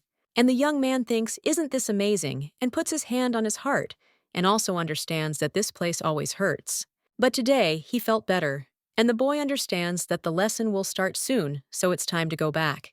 However, when the young man goes around the corner, he sees the main character sleeping there, after which he asks in shock if this is really a princess. He also understands that the girl is not moving, and also wonders if she has fallen into eternal sleep, after which he extends his hand to the girl, and thinks that her face is very pale, but she begins to move, after which the young man gets scared and falls to the floor. The main character opens her eyes, and he asks what is going on, but the young man only gets embarrassed and claims that he thought that she had stopped breathing. The guy also thinks what a fool he is. He shouldn't have just stood there and looked at her. The girl then claims that the lesson will start soon, and if he has any questions, he should ask them to Naya. But the guy then thinks why the girl is talking about him again, and then only talks. That he understood, and he will do so, but still understands that suddenly the pain in his heart returned. Opilia claims that he doesn't have to do as she says, and he is free to choose. However, when there are friends, the pain subsides. The boy then asks if the girl knows that he is in pain, and the young lady notes that everyone must overcome such feelings in order to grow, and she can't threaten him forever. And of course, he can't do the same to her. Opilia understands that this is the unchangeable truth, and there is something else that she can't change. After which, the young lady claims that her closest person is only Uthus. She also understands that she made such a conclusion, and he says that no matter what people say, he will always be her younger brother, after which the girl tells him to join, or else he will be late. Does so after this, and also tells the princess to have a good rest. He also understands that he did not expect that she would call him her younger brother and the closest person, after which the guy also thinks whether it is possible that the princess also suffers from similar pain. A little while later, the magician is already conducting his lesson and claims that if they look at the long history of the empire, they will see that not only loving families were in cahoots, but even sworn enemies agreed to act together. So let them understand that not everything they see is true. At this time, the guy thinks about these words and remembers the princess, and also understands that there is nothing unambiguous in the world. After all, the princess has everything she wants, but she can also be torn apart by pain. Carson at this time asserts that the general knowledge test was over, and after the break, they would move on to the main lesson. A little while later, the boy is already gobbling up the sweets, and also understands that he needs to recharge his brain with something sweet. At this time, Carson claims that these are the signature sweets of the empire, and Nayu claims that the palace is full of them, and he is also glad that he can eat so many different things. The magician says that, thanks to the princess's rule, everything is calm in the empire. But from their lessons, they know how vast its legal possibilities are. Yet sometimes people resist its decisions because they are ahead of their time. Nayu then claims that he thinks the princess is wonderful, and Mac replies that even if someone doesn't like her over time, he will realize that he was wrong. So let the young man not bother his head with this.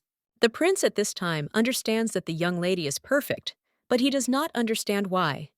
At that moment, Nayu interrupts his thoughts, and he asks why the girl is acting as if she will soon be gone, and whether it is because of stress, because he hasn't figured it out yet. The prince at this time claims that her gaze is always directed somewhere into the distance, after which the two guys are a little surprised. The boy also says that the prince noticed correctly and understands that he spoke to them for the first time. Youth thinks that the girl should turn to her friends when the pain subsides, but the magician claims that if they have finished resting, then he has a surprise test for them. Nayu then asks in shock if it really is again.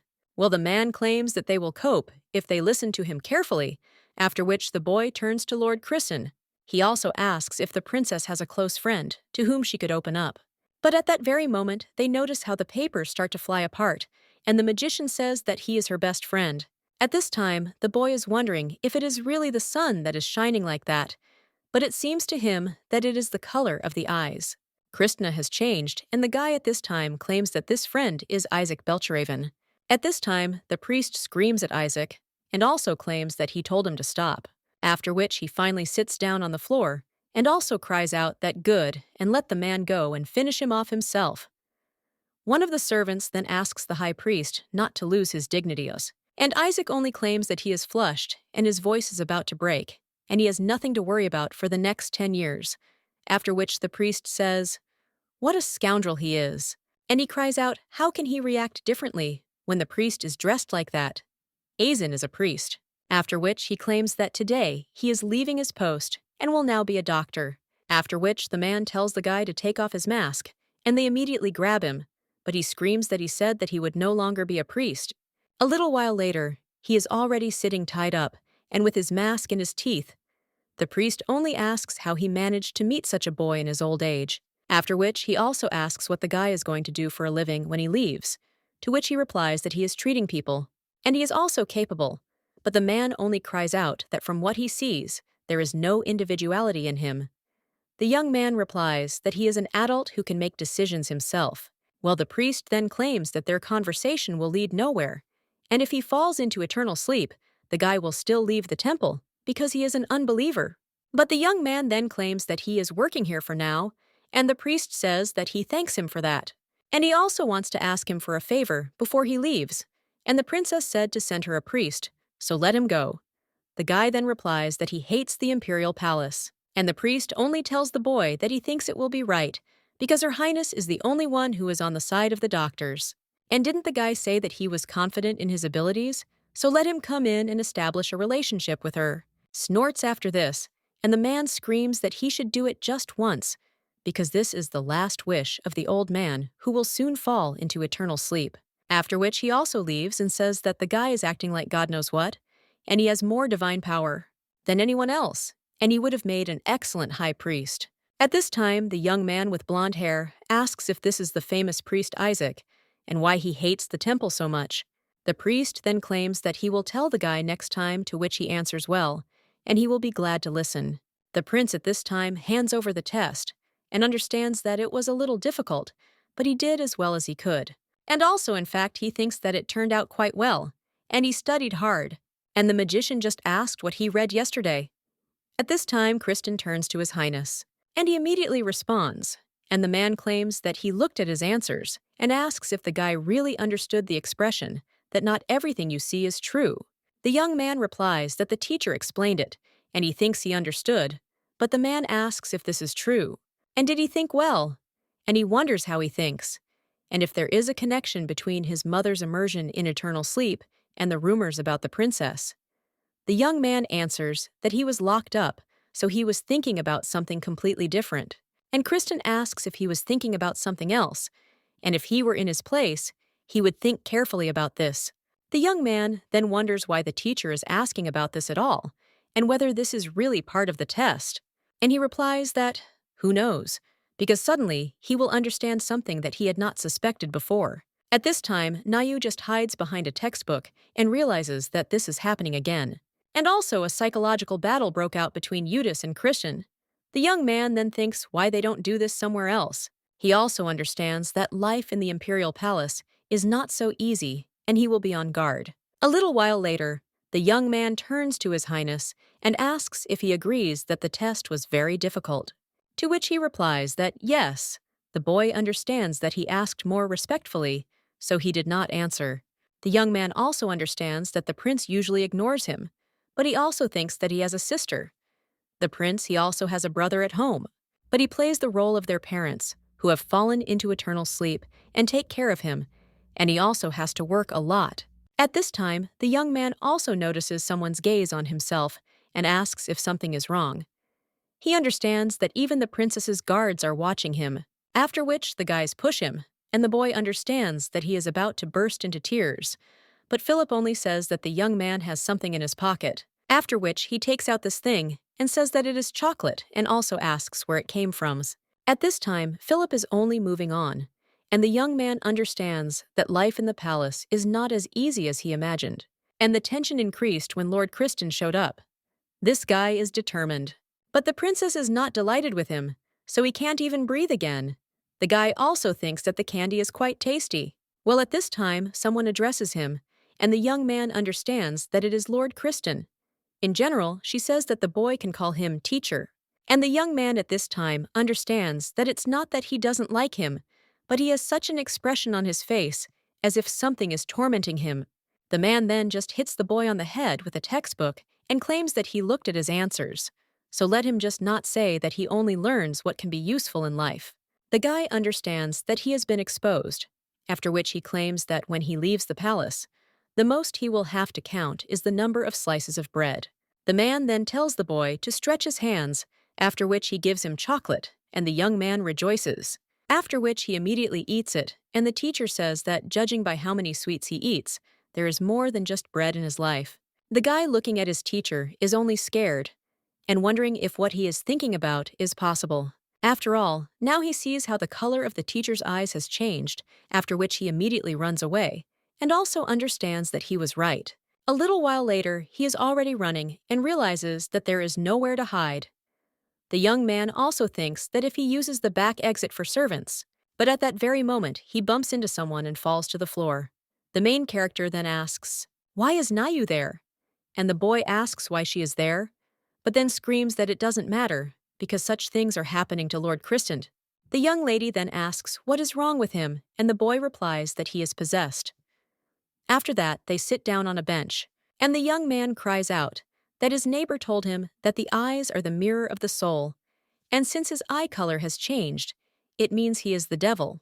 The main character claims that such a legend actually does exist, and the boy replies that he didn't believe in it until he personally saw it, and it was scary. He also cries out that only the representatives of God and the priests can expel him, but he has never met them. After which, the young man suddenly understands what is happening now, and turns to the princess and apologizes for that. that he bothered her with his speculations about the teacher. The girl replies that the guy knows how to hush up the situation, and this is a good skill, so the young lady asks if he is really 10 years old. She also claims that everything is fine, and she can also control her feelings so she won't act rashly. The young man then asks what she is talking about, and the main character just smiles and asks if he is shirking his studies, after which she tells the boy to treat her more seriously, to which he agrees and also thinks how stupid he is. At this time, the main character claims that she will not insist, but the classes may be useful, after which she puts candy in his hands, and at this time one of the knights turns to the guy and asks if he is a priest. He replies that yes, and he is from the temple, and the princess asked him to come. The main character at this time tells Nayu to go, and the boy only thinks whether she is really waiting for someone, after which she sees a guy who is angry and asks if the lady will go. And the princess answers that she has business.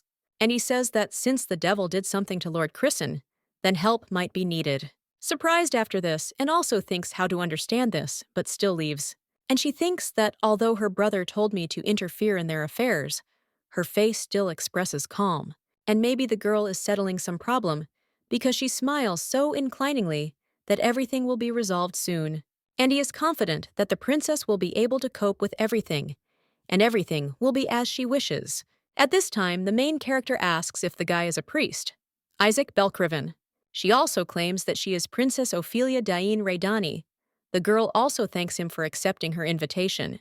She also understands that even in the presence of a famous princess, he holds his head high, and she needs to get to know him better. After which they move on, and the young lady claims that due to the action, the palace has become noisy, and he will only need to check their health. The young man then asks if she said anything about the children, and the girl then sighs and understands that even if Kristen is planning something, she has already made a final decision on this, and she has nothing to worry about. And from this priest, she wants to get a stupefying drug.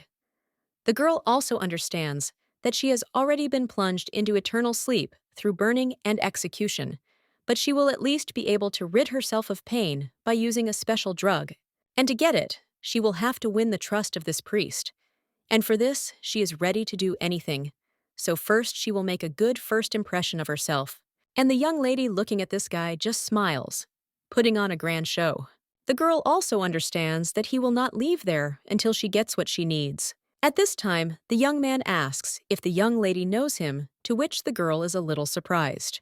And the guy replies that he met her for the first time, and it is strange that she knows his name. The young lady notes that she knows the names of all her guests, and the guy says that just like the girl. He understands that he is not losing his vigilance, and yet, the young lady remembers how in a past life, the guy claimed that Her Highness shouldn't let us sleep, and the young lady wondered if this was a con again, and also if the guy was bored.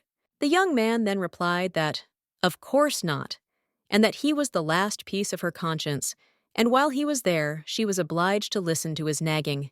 Opilia also understands that if this guy doesn't make the drug on time, he'll get it in the neck from her. Isaac, at this time, asks if this building is the Imperial Palace, and a little while later, he already approaches the children. He also claims that Sir Utah is 130 centimeters tall, weighs 32 kilograms, and shows signs of nutritional deficiencies. Nayu is 133 centimeters tall and weighs 30 kilos, but his bones are a little weak. And also, they are both smaller than their peers. At this time, Uthus realizes that he did not even guess about it, because Nayu is shorter than him, and the boy at this time understands that he is the shortest in the city. Well, the priest then claims that they are in the growth phase, so if they eat well, sleep and exercise, they will grow up soon. The main character is watching all this at this time and understands that everything is going well, and now she just has to ask him to make the drug, after which the young lady turns to Isaac, and she tells him to follow her, because she needs to tell him something personally. The young man then asks what this personally is, after which they leave the room, and the prince realizes that the young lady rarely talks to anyone face to face. But the maid then cries out, could it be that he is her secret lover? The young man is only surprised after that, and also thinks about what they just said. Isaac is near the young lady at this time, and in shock, he asks if she really wants him to prepare poison. The girl replies that it is just an intoxicating drug, and also wonders why he called it poison. The guy then remembers how the priest claimed that Her Highness is the only one who takes the side of the doctors and says that this is how it really is. And they didn't know that poisons were used before the creation of intoxicating drugs, after which the guy turns to Her Highness and claims that he will not help her to plunge others into eternal sleep and let her choose something from the methods available to her, and also let her burn them or boil them. At this time, one of the maids claims that they say that the princess secret is dating a man from the temple, and rumors have already spread everywhere. Another maid then asks what Emmy says. Preprint note asks, "Is it really impossible? Because he is probably curious too." The girl also says that someone said that the man was very handsome and had silky hair. Therefore, it is probably the priest Isaac, because he is from the temple. At this time, Nayu claims that this is all very strange. After all, he had recently seen the princess, and she was going to meet the priest, so the young man asks if she had ever done that. But it was at the back entrance, and the maid immediately screams that she was right. However, the prince then screams for her to stop talking like that, and he wonders why she is gossiping about the princess's personal life, to which the maid understands that the prince is angry. And the boy at this time turns to Philip and tells him to say at least something, after which the young man asks if he really has to do this. And the prince claims that he is always next to the princess, but she replies that he is not interested in her affairs. And regarding marriage, he didn't hear anything from her, but one maid spoke about it quite loudly. Then someone else comes into the room and asks if they are talking about marriage, and if Her Highness said anything about it. The maid claims that she didn't even notice Lord Kristen, and the other claims that it doesn't have to be that way, and that man is there now. The prince at this time is still in shock from the fact that Her Highness will get married, and the man says what interesting topics for conversation they have, after which he claims that they probably just get along well, and also asks where the girl is now.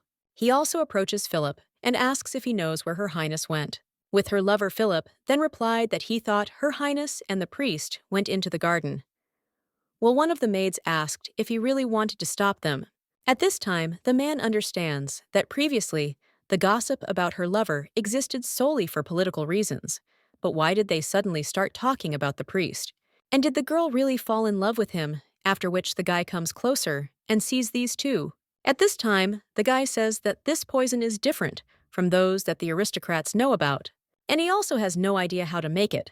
But the young lady says that she thinks he didn't understand her, and she needs this poison not to plunge into eternal sleep. But at that very moment, the magician runs up to them and also closes the young lady and asks for forgiveness. The main character is then a little surprised, and also asks why he is there, and also thinks why he has so much anger in his eyes. The guy at this time only says that the young man should obey the order of Her Highness, and if she said to make poison, then let him do so. The main character at this time thinks whether they really know each other, and Kristen just grabs her hand and tells Her Highness that they can go, and if she needs poison, he will prepare it himself. However, the young lady then pulls her hand away, to which the guy is surprised, and the main character does not understand what he is thinking about. At this time, the young man asks what happened, and the main character asks if he knows Isaac, and why he has already taken it upon himself to speak for her. The girl also understands that her old bruise still hurts, and also claims that the guy is a talented person, but this does not give him the right to test her, not unlimited patience. The young man then says no, and he didn't mean it that way, but the young lady understands about the eyes. She is curious whether he has returned in time, not believing that in his past life, his eyes never changed color, and in this life, he suddenly and without reason showed up to her. The change in eye color proves that he has returned in time and decided to get closer to her because he remembers everything. Well, after this, the girl only asserts that she will go to the palace and they can talk another time, to which the priest agrees, and the Lord asks Her Highness to wait and wonders when the next time will come. He also asks why he should wait for the young lady, and the girl understands that if this is a sign of returning in time, then why don't her eyes change color? Or the girl asks if he really wants to hear the answer. A few days later, Philippe already claims that Christian seems to be in despair. Well, the main character asks, "What's wrong with Togo?" After all, it doesn't concern her. Their girlfriend is wondering if the guy thinks that she enjoys talking to him like that. But before they shared everything with each other, the guy also claims that rumors continue to spread, and the main character understands that she was returning to herself. Suddenly, she heard crying and went to look, and she thinks that it was because of this situation that the gossip started. The blonde then asks the girl to talk to him a little, and now the young lady asks what the rumors are, to which the young man replies that they cannot know whether they touched him, but she asks to stay closer to the teacher and not to the priest.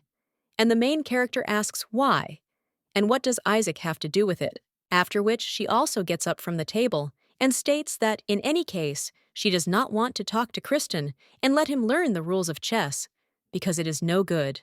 At this time, someone approaches Her Highness and states that he would like to see her.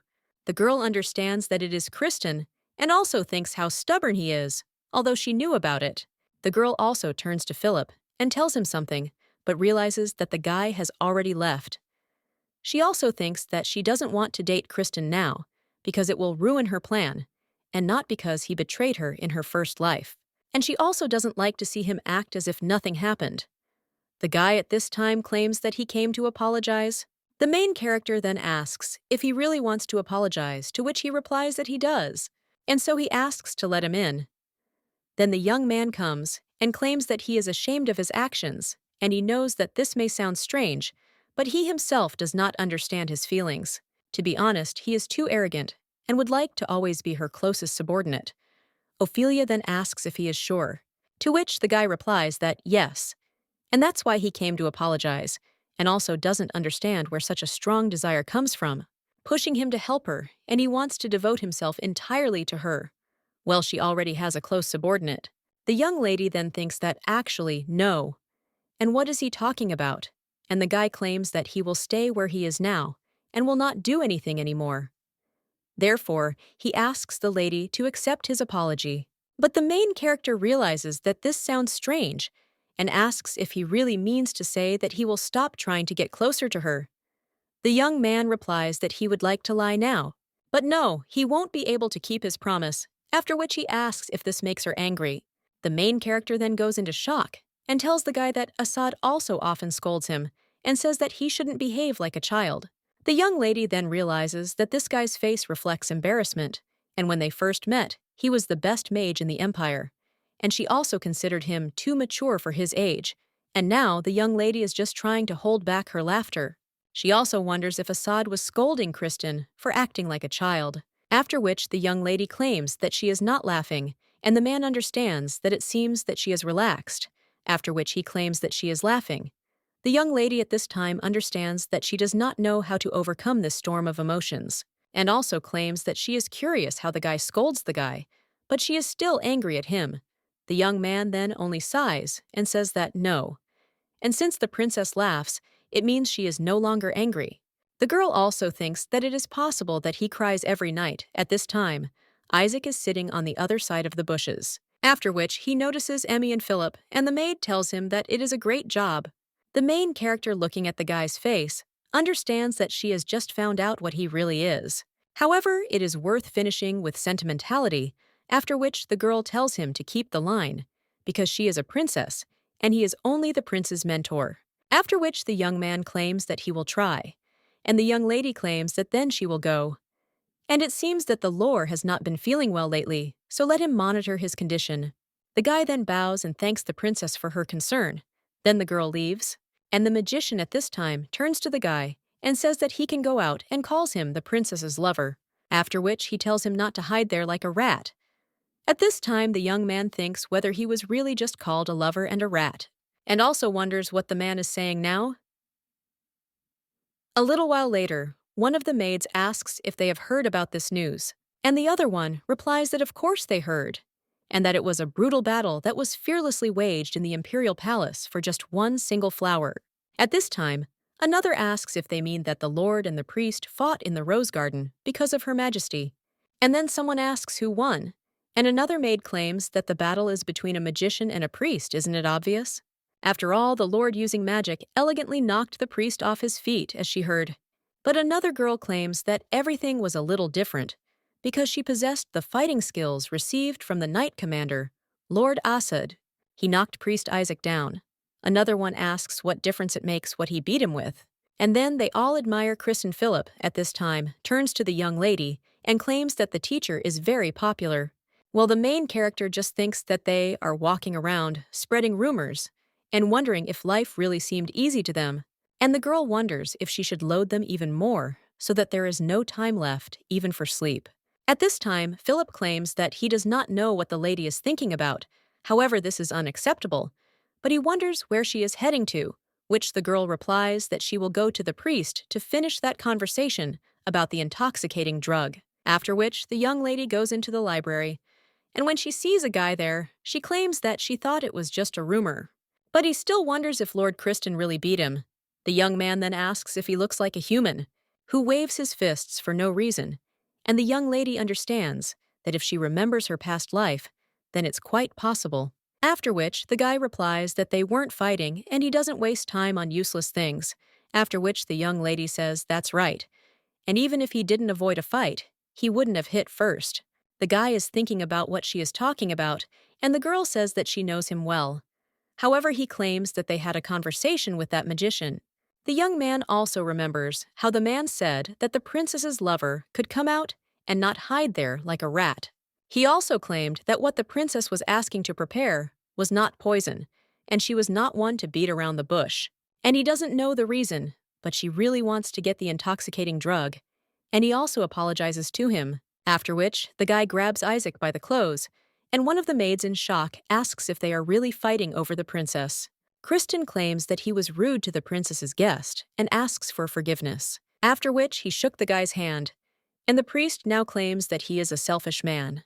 But he defended the princess and apologized for the sake of her majesty, and if she really is the villain of the century, as rumors say, then can there be a person who cares about her so much, after which the young man asks if she really wants an intoxicating drug?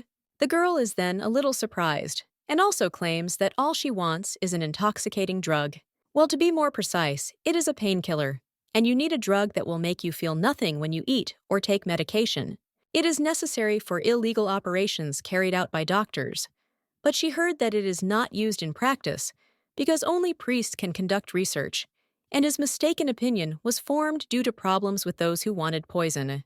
At this time, the guy also thinks that this woman knows doctors so well, and he knows people who pretend to understand their doctor well, especially the aristocrats of the palace, and they were very good at changing the attitude as it suited them. While the young man still thinks how he can trust this man, after which the young lady just grabs his hand, and also tells the guy to believe the words of the only princess of the empire, after which the young man understands that the princess is the villain of the century, the poisonous spider of the Imperial palace, after which the young man asks why she needs painkillers, and the girl only answers that she wants to escape from pain and no one likes to feel it. The guy then in shock understood that these are truly eyes that want to get rid of pain, like those who suffer from illness sitting in front of the temple and praying for God's mercy. Such pretense is impossible. The guy at this time claims that he would like to ask if he will fall for her words, but he has enough courage and believe in her, after which the young man asks to prepare a laboratory and materials for the development of a painkiller. And the main character smiles, after which the young man claims that it is necessary to deliver the mandrake root that exists in the West and is 20 years old and so on. The main character claims that she will find everything and wonders if it is really necessary. At this time, Philip is watching them and is only angry. And the main character asks if it wasn't a battle with Kristen, then why is his face so crumpled? The guy then realizes that he has discovered rare medicinal herbs in the garden of the Imperial palace, and he stole a lot of Imperial property, after which the main character claims that now that they are in the same boat, he can tell her. At this time, Nayu only addresses Philip, and also removes the blanket from him and claims that the clothes are here, and let him take breakfast from his sister Emmy on the way out. The boy also said that he was also late and asked if he could wake him up on time. The young man also claimed that he behaved exactly the same as his brother now, and that he was wrong to be scared of him at first. After which, the young man immediately runs out of the room and claims that he will go first, and Philip understands what he must surely tell the princess today. A little while later, the guy is already approaching her. The main character asks if he really means that she needs to increase security. The guy replies that Her Highness must not have thought about it, and the main character asks what happened to Togo, after which the young man claims that for her own safety, she should keep a strong man like Kristen near her and not a weakling like the priest. The young lady then just gets furious and thinks what a klutz the guy is. And for some reason it seemed to her that he wanted to tie her up with Kristen. But he should at least borrow half the ingenuity of his younger brother, after which the young lady lies menacingly turning to Philip and asks if he remembers the trap from which the rabbits jumped out in the garden. The guy replies that, of course, he remembers. And also on this occasion, he started a conversation because the girl has not yet caught the one who wants to harm her. And the young lady claims that he too was at the very bottom and must know well, although it looks ridiculous. However, this is large-scale magic that requires special conditions, after which the young lady asks how he thinks and how many people can use her. And he already counts in his mind. And then he finally comes to the realization, and the main character claims that he thought of it too late. After this, the guy in shock asks why she invited such a person to the palace, and the girl replies that she should go to the lab. After which she comes there and asks how Isaac is doing with the lab, and if he is happy. The girl then thinks that she is great, and claims that the additional materials he requested are already there. After which, she also asks what the guy is looking for there, and he answers that he is looking for her bodyguard.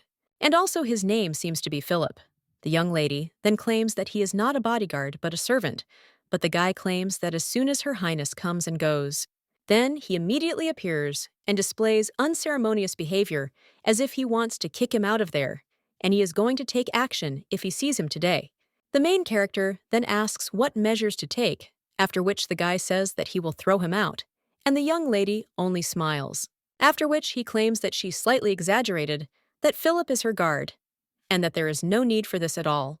And the priest at this time says that, although this guy annoys him, it is surprising that he acts with a cap for the sake of Her Highness, and it is not easy to win the order of people, so she did a great job. The young lady then claims that the priest has a very positive outlook on the world, and wonders if he is like the high priest. The young man then claims that this cannot be, and he does not at all think that she has no hidden motives. He just doesn't know why the princess speaks as if she doesn't deserve anyone's protection. However, many people voluntarily act for the good of the princess, and this is what he sees. After which there is silence between them, and a little while later the girl returns back. After which she suddenly sees Philip and turns to him and also states what she thought, that he will bother Kristen all day. But does he really have any other business with Isaac? The guy answers no. And he also heard that the lady went to the laboratory and came to accompany her, but in any case she went alone. The young lady then wonders if there is any danger in the palace. She also asks if he really cares about her safety and if he has forgotten about their agreement. The guy replies that he must end her life and knows about it, but until that moment, she must be safe. Neishu, who is under the protection of the princess, will be unhappy, and he is ashamed to say it. But for the first time, he saw him so happy in this place, and the princess gives him what he could not give. The main character then understands why the guy is so worried about her, and if she is gone, then her life will be the same as it is now. Well, the young man then turns to her and claims that he heard that it was her order to place him in the same room as Naya. The girl then wonders if the guy has transformed into his real form, but he just gets down on one knee, after which he takes the girl's hand in his and kisses it and thanks her. The guy also claims that he wanted to say these words, in her true form, without magic, after which the main character says no, and looks at him, after which he says that his clothes. The young man immediately gets up and also claims that his clothes have become small. So he goes and tidies it up. The young lady then says that it is true, and it is a very sloppy look.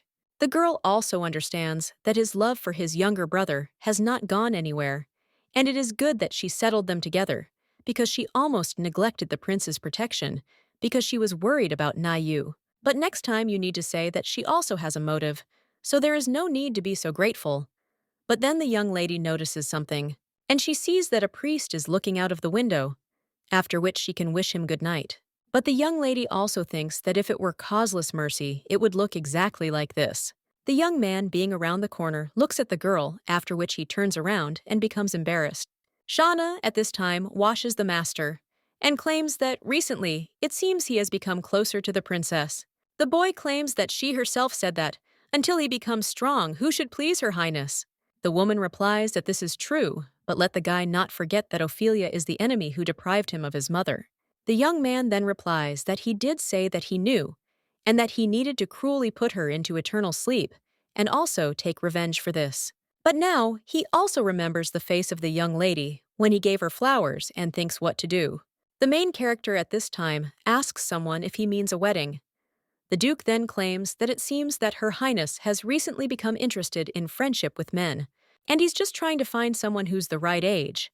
The young lady then claims that there have been rumors about them in the palace lately, and she asks if the Duke is there too.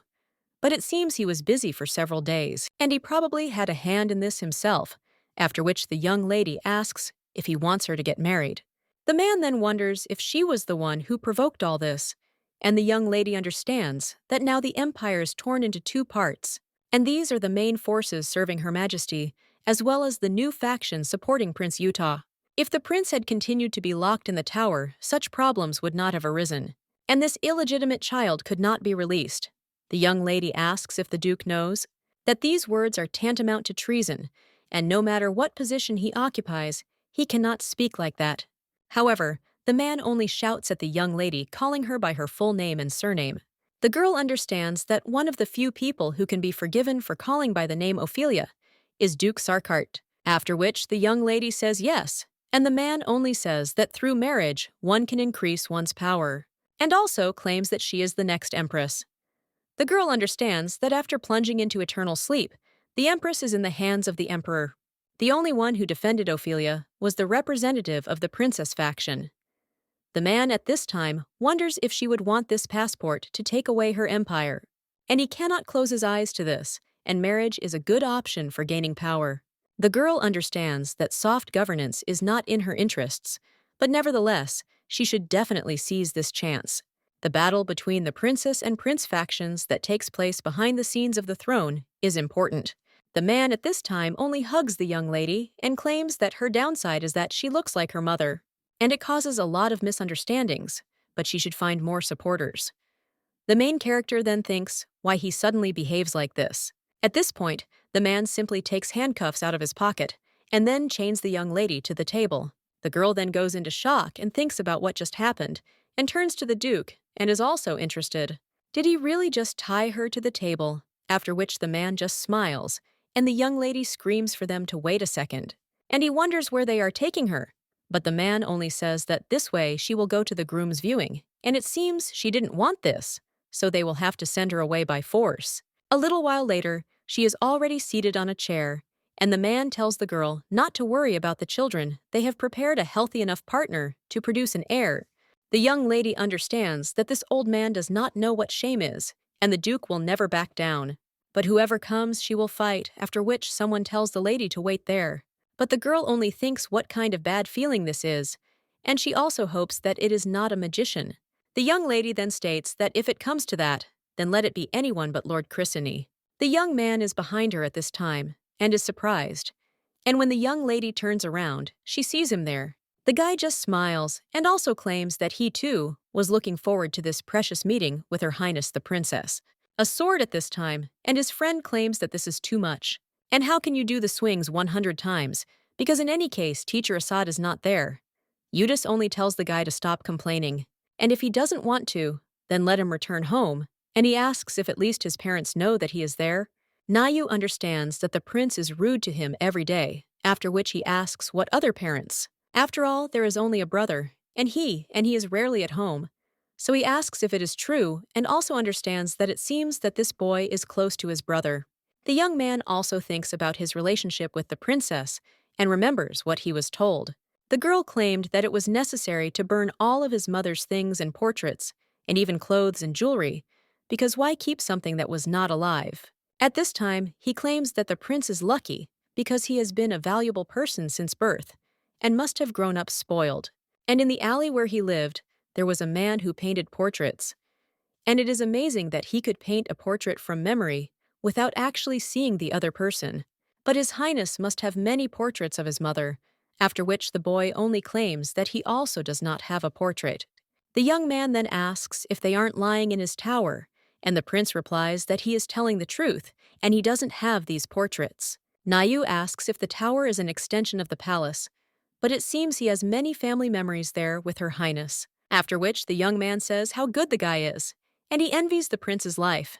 The young man only gets angry after this, But he still lowers his sword and turns to Nai, asking if he said that this guy draws portraits from memory.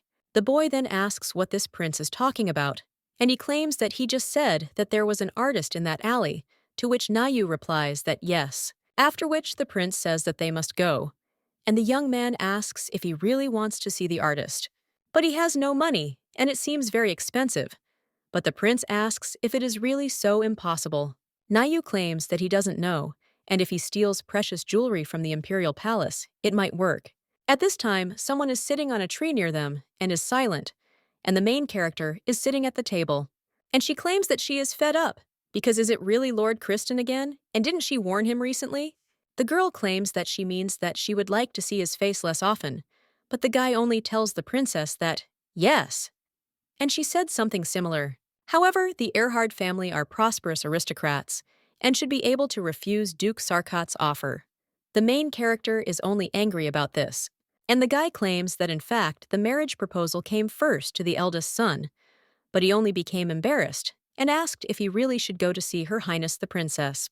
Because of the stress he got sick, and the guy asks what he had to do, because he had to go to him, to which the young lady says that it is clear.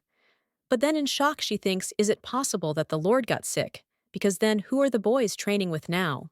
The Lord at this time only gets down on one knee and states that before they start talking, he asks for forgiveness, after which he lifts the hem of the young lady's dress, and the main character becomes a little embarrassed. And the guy just says how rude this is, because even if this man is a duke, how can he reforge a princess? Then he breaks this chain, and the young lady realizes that this guy's abilities are truly incredible. But the chain explosion didn't even cause any damage to her. The guy at this time claims that now they can talk more comfortably, but the young lady just goes somewhere and claims that she is grateful to him, but does not intend to marry the Lord, so he asks her to ask. The guy immediately falls and grabs her leg and also screams at Her Highness that no, he didn't come expecting anything, but offers her at least a cup of tea. The main character then says that the Lord is so clingy and let him drink tea alone, because she needs to check something. The guy then says that she is cruel only towards him, and since that is the case, let him quickly promise her one thing. After which, the young man claims that if a dispute arises about who will be the next emperor, the Erhard family will fully support it. After this, the main character thinks how stupid all this is, because the prince is still a child, and now he himself is not eager to become an emperor. However, the forces that follow her act as they please, and selfishly arrange betrayals by setting up the person they themselves have chosen. As a result of their actions, the chosen person was sent to the guillotine, just like she was in her past life. The guy at this time claims that he will repeat that he wants to give everything to the princess, and if this is not love, then what is it? So he claims to ask, but the young lady at the same time screams out to Philip and Emmy. The two immediately jump out of the bushes, and the young lady asks what Ute is doing now. Philip replies that he is giving fencing lessons to Lord Asad as usual, but because he is ill, the prince makes 100 swings with his wooden finger sword. The main character then asks if there is anyone around him in this case, and since they are there, let them go and check properly. The magician at this time turns to the princess and asks what about his question, and then says that you are the only one, because he is always behind, and she said to go check on the prince. So he is wondering if something happened that could bother her. The girl claims that the kidnapping is urgent, and also understands that even if the guy was recently locked in the tower, the prince remains a prince, and without supervision, he can become easy prey for someone as a man of noble blood. Such a big deal as a kidnapping is unlikely to happen in the palace, but if it is outside the palace, then it is easy to attract him with the help of a break, and if there is not a person desperate enough. To pass on Utah, those who will use it at their own discretion, Neyu at this time puts on her cape, and also claims that if you do this, you can easily leave the Imperial palace, to which the young man claims that he once went to watch the festival with Her Highness the Princess. Nayu realizes that he really stole the palace's jewels, and that this is enough for Nau's brother not to work for the rest of his life. And at this time, the prince turns to the boy and asks why he is standing there, after which he suggests going quickly, and he did not lie about that artist. The young man then replies that of course, and why should he lie, after which he asks the boy to wait, because he will ask the people. Then the boy runs up to one man and says something to him, and points to the prince. After which, the two of them look at him with a grin, and Ute senses something is wrong. The boy at this time points to one tent, and he tells Mr. Utu that they should go there, and that this is the place he was talking about. After that, they go into some alley, and the young man understands that even in the tower, it was not so dirty, and his friend claims that it looks like the place where he lived, so it was easy to find him. At this time, the prince wonders if the guy really lived in such a place, and he only asks if it looks a little shabby, after which he claims that he will go in first. A Ute tells him to wait, and when he also wants to go into the tent, he realizes that it seems those people are watching them. He has a strange premonition, after which the young man turns to Nye and shouts at him not to go alone. After which the young man goes further and asks where his friend is. But then he is suddenly blinded by some light, and the young man is a little surprised, and at that time the person who is there, he turns to the dear guest and asks if he has come to such a place.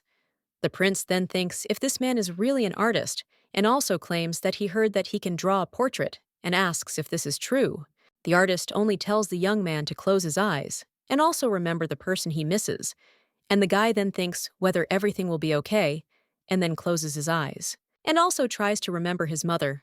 The boy remembers how he ran to her and hugged her, but then he starts to imagine a princess, who looks at his mother with disgust, after which the artist turns to the dear guest and tells him to concentrate and remember his mother.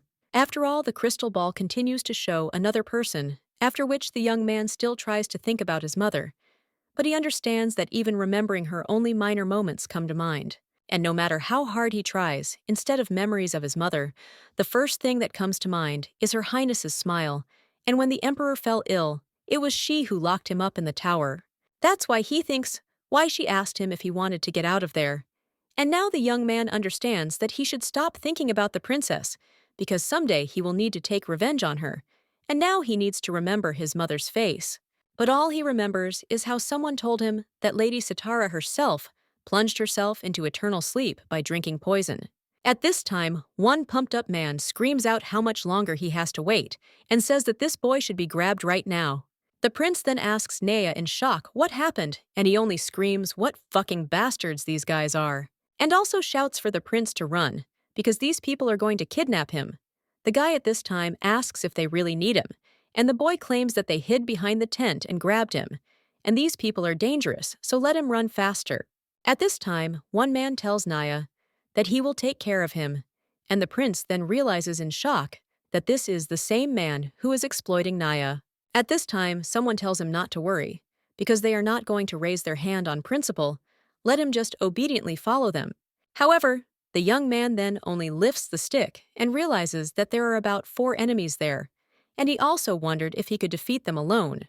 The young man also understands that no one will save him now, and not only now, but also the people who are for him. After which, the image of the princess appears in the ball, and the artist is a little surprised, and one of the bandits screams, "Are the little prince really brave enough to attack him?" But they actually came to escort him. But at that very moment, someone hits this guy from behind, and it turns out to be a priest. The prince then asks in shock if it is really him, and the man only asks if this bandit says that he came to escort the prince. He also thinks whether he shouldn't have hit, after which the prince cries out that no, and thanks him for coming. The guy claims that while sitting at the top of the tree, he saw 2 children walking outside the castle, after which he also tears the sleeve of his clothes, and also claims that it turned out that they were unaccompanied, and he doesn't think that walking alone is right, so he followed them. One of the bandits then throws Naya and then heads towards Isaac, who has already unwound his fist with clothes, and also claims that this guy should understand the difference in weight categories and only then start picking fights. He also hits the young man in the face, and he then gets angry and also hits the guy right in the stomach. Where is his weak spot? At this time, Nayu just throws everything he can at the other bandits and tells them to get out of there. The boy also turns to the gentleman and tells him to pick up the moment and run, but he only screams and asks if the guy should press him alone. Isaac claims that even if they escape, they will still be caught immediately, and there are about 10 of them there. The prince then asks if there are really 10 people there, since he only sees 4, but the guy claims that this is not the issue. He was just thinking how much time it would take to find them, and how easy it would be now was following the tracks at this time. And the main character asks Philip what happened to the prince, but he notes that it seems he went beyond the castle. The main character asks if he can track it down, to which the guy says that if she just orders it, he will definitely bring it back to him. The guy also tells Her Highness that it is safe to stay in the palace, but Noda only states that he will go personally and let Emmy prepare for departure. Say once again that it is safe in the castle, and the magician only pats him on the shoulder. Opilia also understands that Ute is now with Nayu, but it does not seem that the prince was thinking about going outside the castle alone, and she would not like to think so, but still wonders if Uta sold now. The girl also wonders if he is really going to prepare money for life with now. At this time, the magician asks if the lady is worried about the prince, and she replies that the prince of the empire has disappeared, so he should also worry. The guy at this time approaches her closer and whispers to her that he is worried about why such a precious person of the empire is dragging an assassin with her. The young man also claims that he has recently wanted to ask this, and the girl changed his appearance with a magic ring, so he asks what is the reason for keeping this assassin with him. And besides, there is power in that ring. However, Philip at this time interrupts him and cries out that they have reached, and also the trail leads to this place. After which, the young man immediately rushes into this tent and cries out to Nai and the prince. The main character then tells the guy to wait and not to act rashly. But he just cries out whether they are okay. And also he came for them, so let them not worry. The prince at this time only cries out to Philip, and also claims that he is very late. After which, the man sees the boy with the priest, who claims that Isaac has dealt with everyone terribly. At this time, the guy claims that if you know the theory, you can easily figure everything out, but he says it's easy for someone who has studied the human body, and everyone has a weak point, and it is also enough to simply hit it. At this time, the artist turns to the guy and asks whether to heal his wounds with magic, but he replies that it is not necessary, and he was able to endure, because the artist protected the prince, and he is a good magician, and he must have had a hard time, because those scoundrels were hiding in his tent. Well, Philip then asks if they were hiding, after which he attacks the artist, and they claim that they were not hiding, but rather were being hidden. After all, it is impossible to hide in such a narrow tent. Even if they could take cover, it is rather absurd that Mac did not notice the existence of such a number of people, and they worked as a team.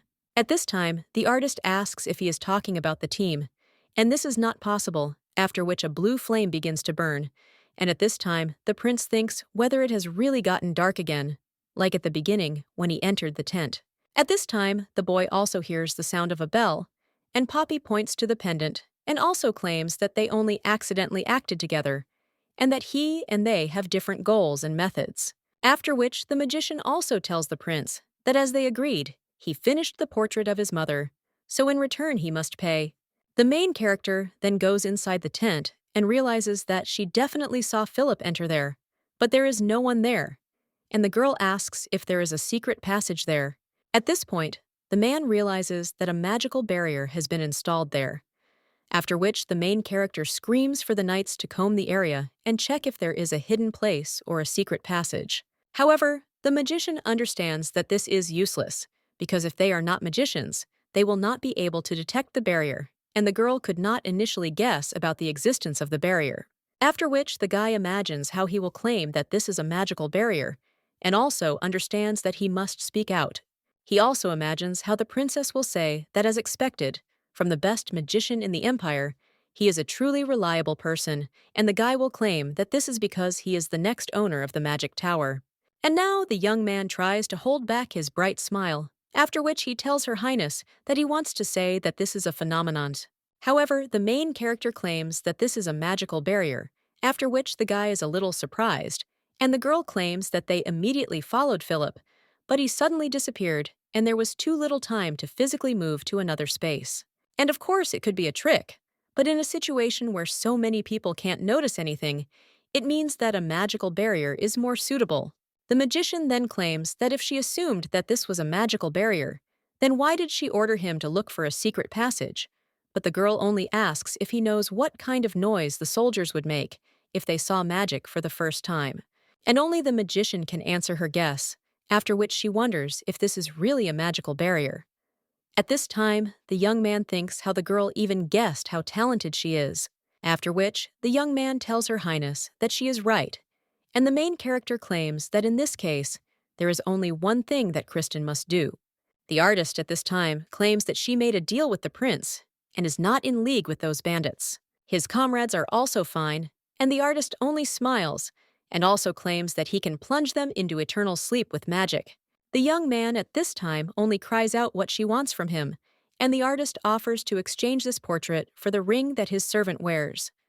The guy then thinks whether she is talking about Philip's ring and remembers how he claimed that Philip was wearing a beautiful ring and wondered if it was from his girlfriend, but the guy only claimed that the princess gave it to him, after which the young man claims that this is a gift from Her Highness the Princess for Philip, and also this is not an item that he can give away at his own discretions. But at that very moment, the artist lifts the guy into the air, and he is a little surprised, after which he screams for him to stop, and the artist only says how strange it is that the Prince of Obedient follows Her Highness, and isn't she his sworn enemy? The girl then just smirks and claims that it was fun to look into his memories through the crystal ball, and she also wants to open his head. At this time, the young man screams that this is simply terrible, but at the same moment, the magical barrier dissipates, and it turns out that it is the main character who cuts it with a sword, and the magician helps her, after which the magical barrier is destroyed. And Kristen claims that as she asked, he weakens the barrier and let her just apply more force. Then the main character sees the artist holding a boy in his arms, and there is something black on his face. The main character then asks what he is doing with the prince, and the woman wonders if their relationship shouldn't get worse. And so to bring his mind to order, she put a small bomb in his head, or rather, she planted a gift there. And in any case, a lot of people came, and it would be foolish to resist the elite soldiers of the Imperial family, as well as the next owner of the magic tower, so she would simply retreat. At this time, the main character asks if the woman thinks that she will let her go so easily, but she just throws the prince, and the young lady immediately throws her ball, and the young man grabs them. And the artist then says that they will see the bald, beautiful princess again, because soon they will meet again.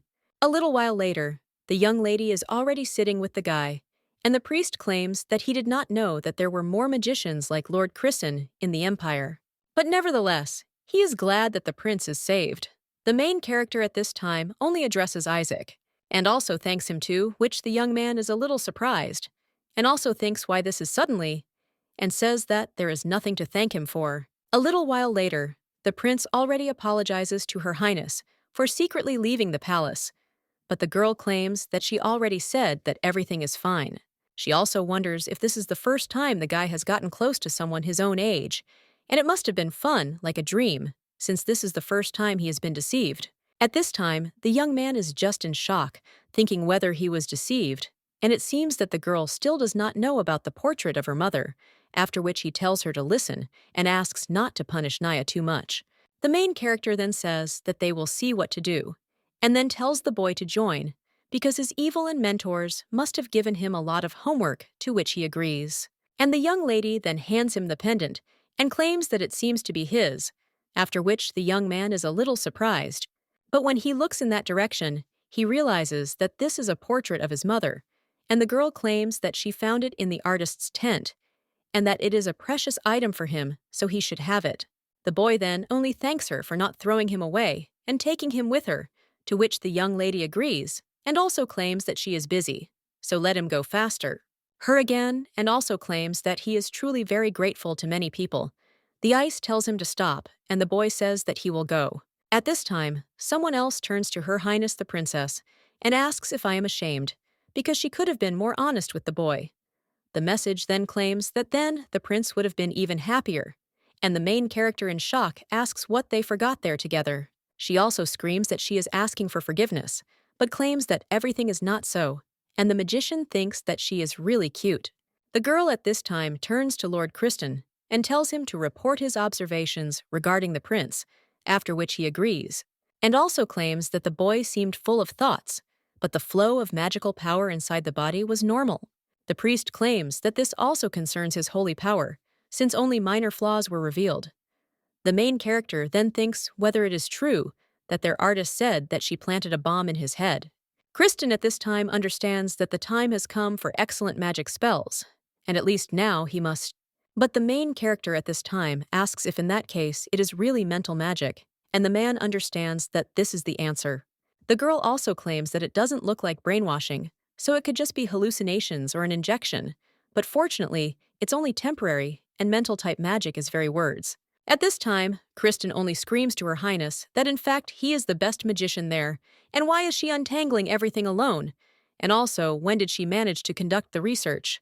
The girl claims that since she became the princess of the empire, she should at least know this, and she wants to conduct research, so let Isaac give her more magic books. Well, the young man then claims that he does not want to, because he thinks that Her Highness needs rest. Embarrassed after this, and turns to Isaac, who claims that the temperature is a little high. Kristen at this time watches these two, and the priest claims that in order to relieve fatigue, you need to drink tea prepared by the priest. And the young lady thinks, is it really the same that they were in the temple? Because if so, then it is not necessary. Kristen tells Her Highness that symptoms such as fatigue can be easily removed with his magic, but the young lady only gets scared and claims that for some reason she feels like it's dangerous. The man claims that this is a form of his passionate feelings towards the princess, and the main character says no, and let him display them in a slightly less threatening manner. But when the man brings these balls closer to her, the main character thinks, is it possible that this magic doesn't work on the princess? The two guys are also shocked, and the prince falls asleep under a tree. At the same moment, Nayu addresses him and then bows. He also claims that he heard that His Highness covered for him, so he is very grateful to him.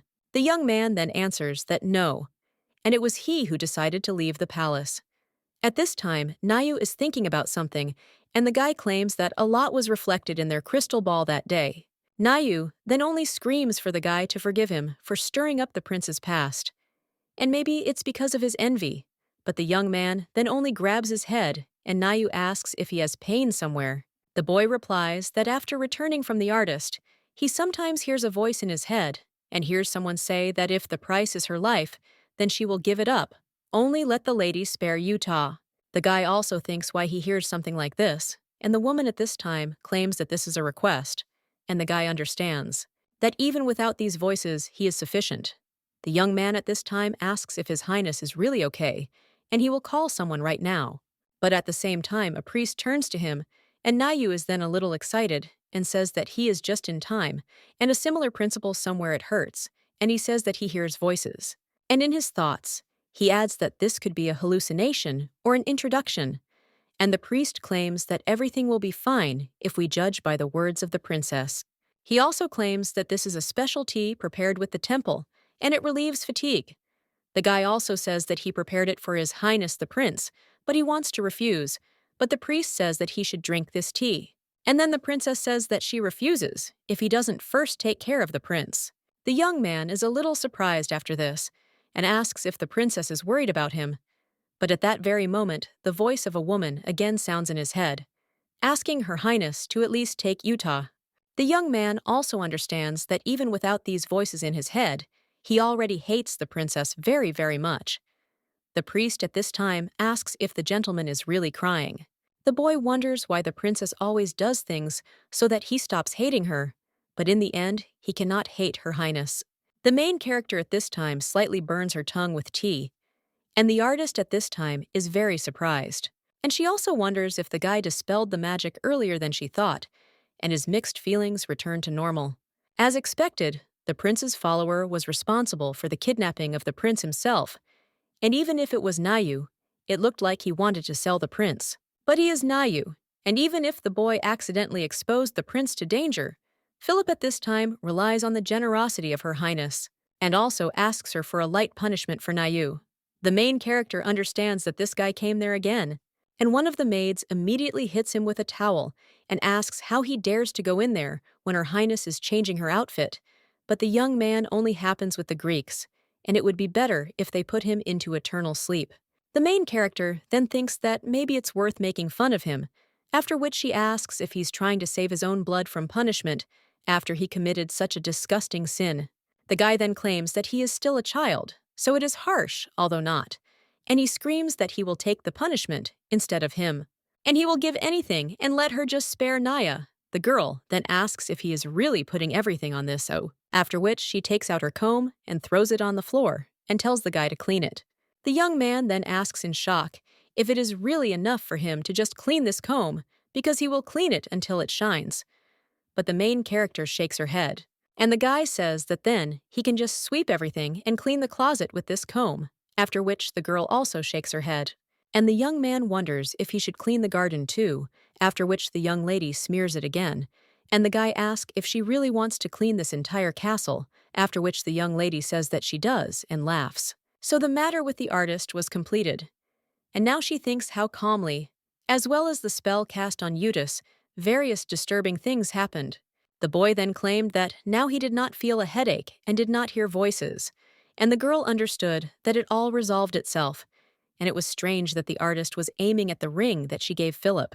The main character also thinks why the artist needed this ring, and looks at the young man who is covered in foam and cleaning the entire castle with a comb. The girl understands that he is now on one of the towers, and the guy's brother tells Her Highness that he could fall like that, and the prince says that he certainly doesn't know what Philip did wrong, but maybe she will forgive him. The main character understands that she thought she would take pity on him if he pretended to clean normally, but now she thinks what kind of madness he is doing. The prince then tells Her Highness that Philip is his precious friend, and he is afraid that he might be harmed. The main character understands that there was certainly something good in this, and Uthus opened his soul to her more. But the girl thinks that maybe it's because she gave him a portrait of his mother's, after which the young lady says that then they can go together and ask him to come down. The girl also thinks that everything is resolved well, and if it continues like this, she can calmly fall into eternal sleep.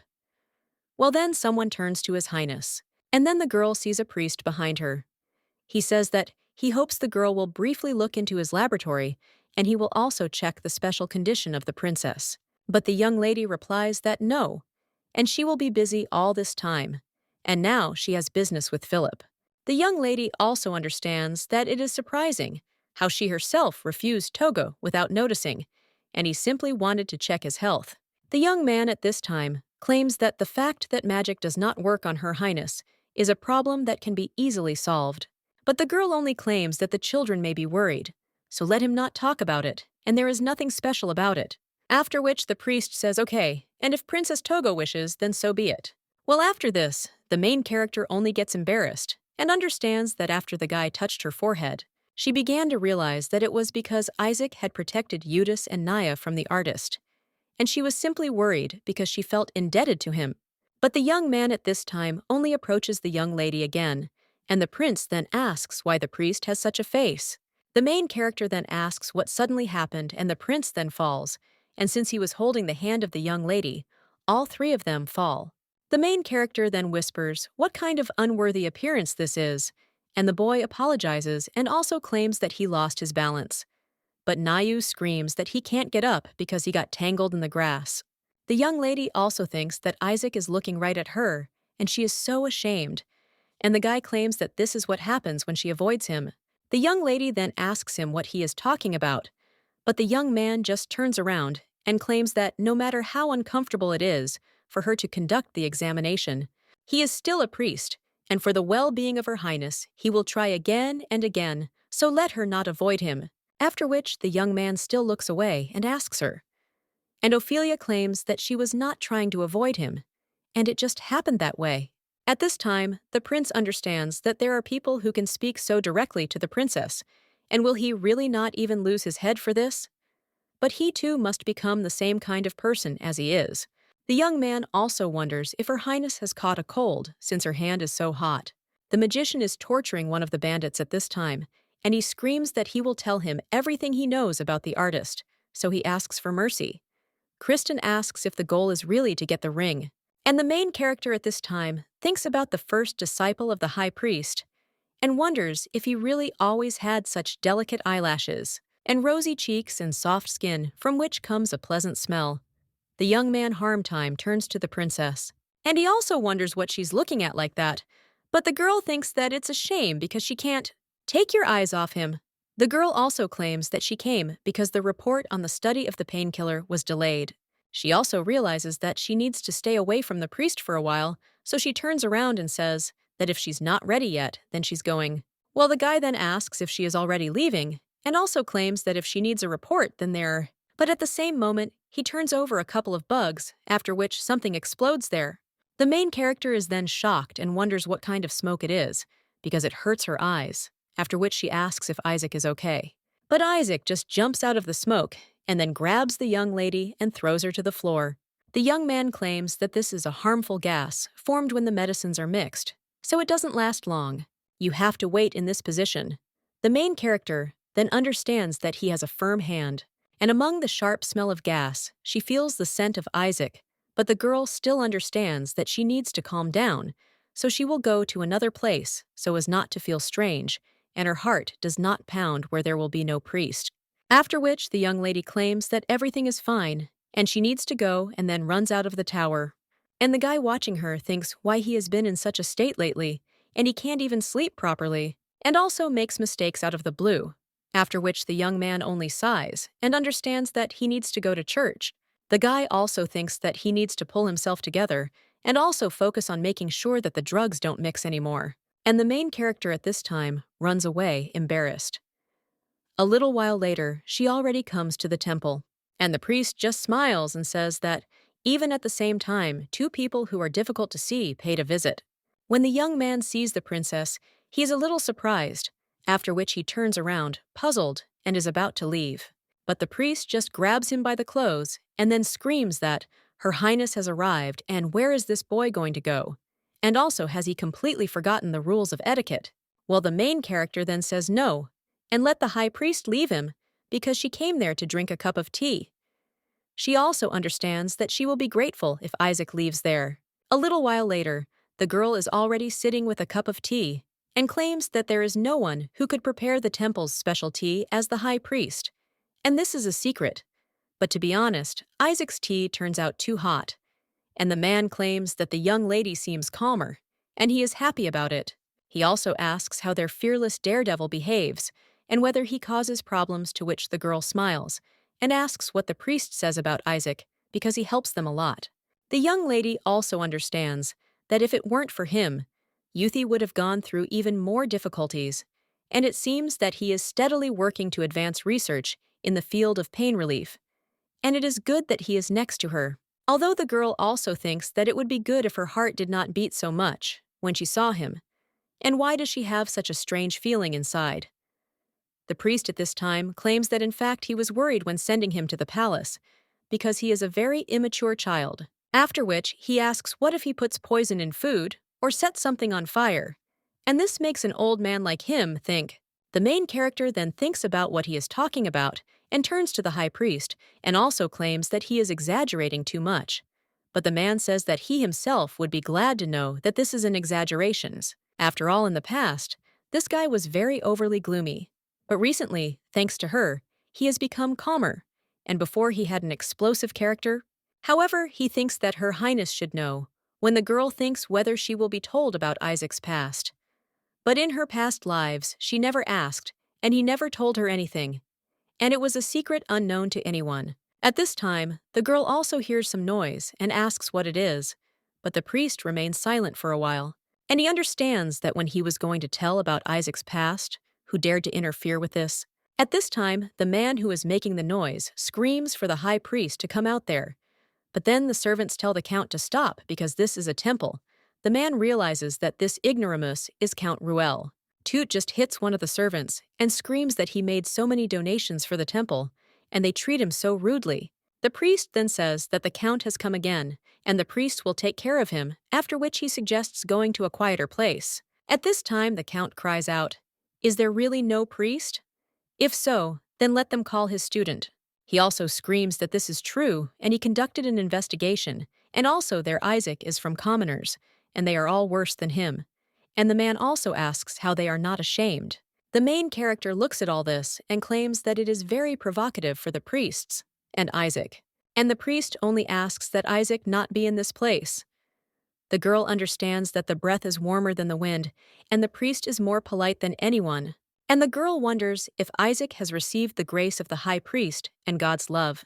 Always made such an aggressive expression on his face. The man at this time only pokes him with a stick and screams, "Is he really that low-grade Isaac?"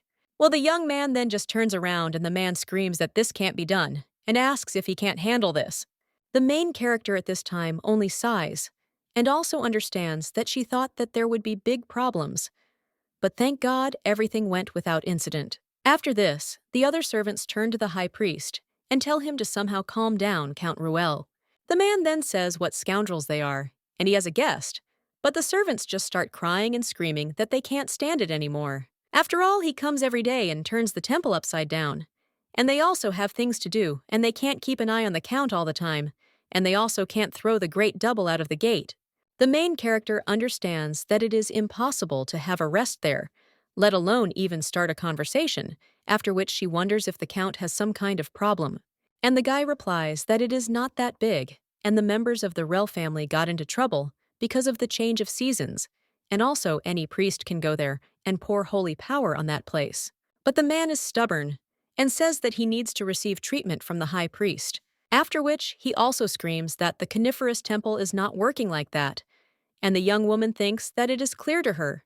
And of course, the high priest only treats members of the royal family, and this is just a custom, so this is not a sufficient reason for refusal. Depending on the status, there are priests who can treat different things. This girl understands that if the high priest personally goes for treatment, he will be recorded in the book of conspirators, so it is better to refrain from this. The servant at this time screams that he gave away hundreds of uraniums and is now happy even with Isaac, but he still asks the high priest to do something. The man claims that because Isaac was called to the palace. The young lady at this time only thinks about this guy and his current state, and the high priest claims that it is because Isaac has a very, very dark past. The young lady then says that they have the same turmoil as in the palace, and then she will go. The man then asks if the girl is already leaving, but she has not yet heard about Isaac's very, very dark past. But the girl replies that the high priest should not talk about others behind their backs. One of the servants of the people cries out, "Does she dare to treat the high priest like that?" But another claims that this girl was a beautiful lady, like light, and she just said palace. The young man also understands that this is thin, beautiful hair, a delicate aroma, and also the nobility acquired from birth, after which the servants think whether this girl is really the princess of the empire. When the young lady is already heading to her colleague, someone opens the door for her, and he bows and also states that it is an honor for him to meet her in such a place, and nothing can hide the fact that she is a princess. After this, the main character just turns around, gets into the carriage, and drives away. A little while later, she is already standing on top of one of the towers, and also thinks that the Great One has had enough of all such cretins, and it is disgusting because this count is no better than Duke Sarkart. At the place where they accidentally met, he gathered all the priests to say goodbye, and this pressure in order to get permission for treatment from the high priest or from his successor Isaac. The girl then understands that eating sweets relieves stress, and that is enough as food. Well, then someone claims that this is not enough. And why is the young lady a little surprised? After which she sees a guy, and he tells her to take care of her health and eat according to the recommended daily intake. The main character then looks at the food he is eating and realizes that it seems the guy has exceeded his norm. At this time, the guy says that he ate, and his soul immediately felt better, after which he tells the princess to move away from there a little. The main character then looks at the young man and wonders what he is going to do, but he only claims that since he has eaten, he needs to move. After which, the young lady sees this guy flying towards her and screams, "Has he really gone crazy?" The young man then stands on another tower and, slightly losing his balance, approaches the young lady, after which he presses her against the wall and claims that it is more dangerous than he thought. The main character at this time screams what a fool he is and let him repeat this to me again, and also he needs to be executed.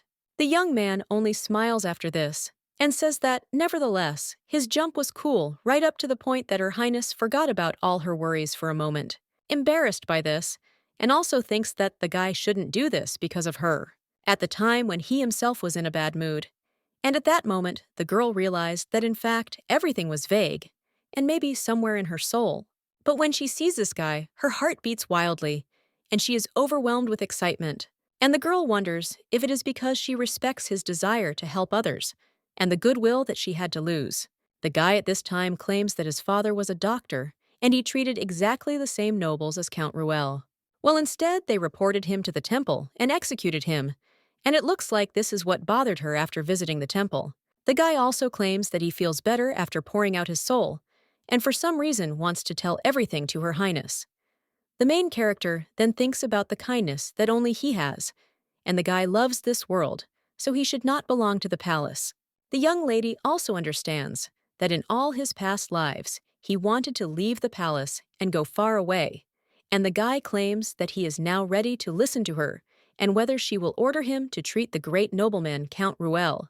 The young lady notes that even if he hates it, bottom treatment is treatment, and the young lady asks if this is true, but she still claims that he can forget about Count Ruel, and also understands that even if his face is distorted by all the cruelty of this world, she hopes that he at least will not lose this kindness, and the young lady wonders if he would like to heal more people together than he can even imagine.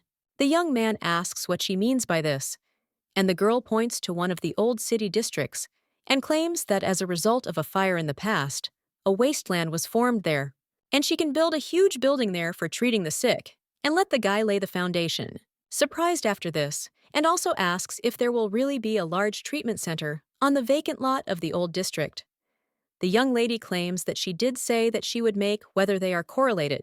She also understands that then it will be necessary to set up the system and train competent doctors, as well as increase access for commoners, and she will try to make sure that the treatment of diseases does not become exclusively the property of the nobility. After which, the young lady claims that first it is necessary to explore the area and allocate a budget, and also choose a reliable person, and the guy is interested in at what point the lady began to think about this. The main character wonders if he really thinks that she thought about it for 1 or 2 days, and of course she thought about it from the very beginning, so naturally it would be absurd to act on a large scale right away, and she wants a small experimental clinic to be opened near the old district. At this time, the young man asks whether in this case he will have to leave the Imperial Palace, and the girl replies that this is even for the best, because where he will often see patients, the process of creating anesthesia will be accelerated. After which, the guy turns to Her Highness and asks if she really doesn't mind, since he will be leaving the palace, if everything goes as she planned, but the young lady replies that nothing can be done about it, because she did not hope for this from the very beginning. The girl understands that as a person who has become a princess, she must eventually resign herself and do what is required of her. And also, it is necessary to enter into cooperation. The guy at this time understands that there will be trouble, and a little while later, someone screams that the girl wants to build on the old city wasteland.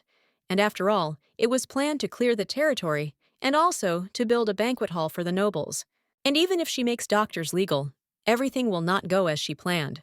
At this point, the girl gets up from her seat and asks how dare they raise their voices. After which, the aristocrat tells Her Highness that she is of course a high-ranking person, but there is no law about conducting the affairs of the palace in this way, and if she forbids the nobles to speak out, the girl in the movie wonders who said that she forbids, and also says that they should speak one by one, because she will try to convince them. The girl also understands that she will put pressure on them with her logic, after which she still won, and a little while later, she claims that if there is no one else to speak out. However, then someone claps their hands and claims that it is truly commendable that Her Highness cares so much about the lives of ordinary people. And they, her subjects, also hope that she will take care of them. The main character understands that this is Count Raleigh, and he still hasn't given up on his request to send the high priest to his home, after which the young lady tells the count that it's fine. And then she will give him a clear answer, after which she says that, yes, the high priest will also be able to purify other people, besides members of the imperial family. Say something, but the young lady claims that only the commoner comes first, sighs heavily, and also realizes that today's government meeting is over. However, then someone knocks on her room, and the main character asks who is there, to which she hears the answer, that it is Count Ruel. The girl then wonders if he is still there after this, and when she opens the door, then she sees that the man bows to the floor and asks Her Highness to have mercy on him. The girl then wonders if he really decided to act this way, and also asks the count if it's not just a cold, and if he will give his consent. Then a priest will visit him with the appropriate holy powers, but the man replies that no, it is not a cold, and he also couldn't tell the truth, so he hid it. A little while later, in the place where there once was a wasteland, someone screams at Priest Isaac that they need more clean cloth, and another one asks where he should put the infected needles. Someone else screams what a disaster this is, because more and more people are arriving, and even if it exceeds the intake limit, it is absurd to send them back. The young man at this time only shouts for the seriously wounded to go there, and the distribution of patients is the most important thing, after which he also asks if the boiled water is ready. After which, he also turns to the scribe and tells him to keep records of everything. One of the people's faces then asks if he doesn't see a priest. If so, then why in the clothes of a doctor? Another guy also claims that the princess legalized doctors. And then the other asks if it's true and what happened to the villain of the century. Then the other whispers that, who knows, maybe it's time for her to fall into eternal sleep. Isaac then turns to them angrily and claims that the patients are waiting for them, so they should shut their mouths and move their hands faster, after which the two apologize. And the guy just claims that they dare to joke while they are busy up to their necks. At this time, someone runs up to the young man and screams that something bad has happened. Isaac then asks, "How urgent is this patient?" And the other one answers that this is not the issue, and the priests have also arrived. The young man then looks at them, and one of these priests asks if the guy really works as a doctor in a poor area, after which he claims that Isaac is a great man, and maybe he should learn from him. At this time, one of the people asks what is going on, and the priests are so cruel, and the girl asks if they really came there to deal with the doctor, after which he screams that as he thought the legalization of treatment for such doctors turned out to be a lie. At this time, one of them claims that treatment is necessary, and if everything is left as is, the body will begin to rot. But then another asks if he didn't know that the temple is responsible for healing, and even the high priest who is merciful to him won't be able to help this time. After which, one of the priests tells the guy nicely to let all these people go. After all, if the sick gather in such a dirty place, they will get even sicker. But the young man then only takes a bucket of dirty water. Well, at that very moment, another priest hits him on the head, and one of the priests claims that he did say not to give him the floor, after which Isaac is a little surprised. And another priest apologizes, but asks if he really wanted to pour it out on them. He also claims that the story of how he set up a hospital in these slums reached the temple, and if he doesn't mind, they will help those people along with him. The guy then asks if they are really going to help this hospital, and the priest asks if it is really impossible. Another priest then claims that healing is the duty of priests, and that he is helping them. Another guy claims that at first, they were also surprised, but then they thought that his actions were correct. And even if he doesn't accept them, they intend to lay a rug there and accept patients separately. At this time, the guy only hears the child crying, after which he claims that the more hands, the better. And if they have made a decision, then let them go to work. After which, one of the priests almost glows and tells the guy to provide it to them too. The guy also wonders if Her Highness the Princess sees that the priests who were involved only in treating nobles voluntarily went outside the temple. Now one of them claims that he heard that the creation of this hospital was the idea of the princess, and there are many bad rumors about it. And to be honest, he is looking forward to the moment when His Highness the Prince ascends the throne. At this time, Isaac understands that by the will of Her Highness, the world has become much better, and now he wonders if the first snow has already fallen. But he also understands that it is still too early. At this time, someone turns to Isaac and asks if the bandages are ready. At this time, the guy understands that maybe he imagined it, and also understands that the world is slowly becoming beautiful, and the main character remembers how she asked the Count why he was still struggling with this deep pain. The man then replied that it was not a cold, and that he was seeing something like this for the first time in his life, because this disease is not from this world. The young lady also understands that although the Count's explanation was inaccurate, there are no such symptoms in any historical literature, so the girl thinks whether she should personally go to the Count's residence. Well, the girl understands that she again has a bad feeling, because this is a serious illness. This is a special change that was not in previous regressions. Then the girl also closes her book and thinks that no. And also, simply at that time, it was beyond her interest, and the Count himself wanted to hide that something strange was happening. At this time, someone screams about the Heinrichi continent, and the young lady turns around and sees the prince there along with the teacher. The blonde at this time claims that Nayu is leading in answers, and all the desserts are his, and Yuthi only faces, after which the young lady understands that after all, Sir Assad is suitable to conduct lessons of this format. The girl also thinks if the strangeness is in this special apology, and after that incident with the artist, Kristen asked for a vacations, magic in the near future, but even if so, he is not visible at all. The guy said he was going to do a little research in the magic tower, and he was a capable person, so he should be fine. And even when she told him to leave, he didn't pretend to listen to her. But he still didn't understand what happened this time, and whether he really left so easily after receiving a passionate magical stimulus. At this time, someone addresses Her Highness, and the girl turns around, after which she understands. What is this? Now, the young man then tells Her Highness that she is surprised. It seems she is disappointed. But the girl only says that the guy should not try to read what is in her soul, because it is not typical for him, and at least let him give her some time. The guy then asks what does at least he mean, after which he claims that if she needs him, well, the girl then interrupts him and claims that they will go to the residence of Count Ruel. And also, this is not the shortest distance from the castle to the residence. After all, they will try to use the bridge to get there, and the guy then asks if she is really going to go around. But he also understands that this bridge leads to a vacant lot of the old city intended for a medical complex. The young lady is in the carriage a little while later and claims that in any case, they will send professionals for precise measurements. But there are still things that you won't know if you don't see them in person. Nau then claims that the lady will soon be able to check the free area and asks if they should stop for a while, to which the girl replies no, and let him just drive past slowly. After which the young man says that he understood her, and if she changes her decision, then let her speak, and Ernality understands that she feels devastated without Isaac and Kristen, and does not even know where they are now, and whether Kristen has returned from the magic tower. Well, now the young lady looks at the flowers and realizes that she thought she imagined it. But since there are no people there, wild flowers are growing.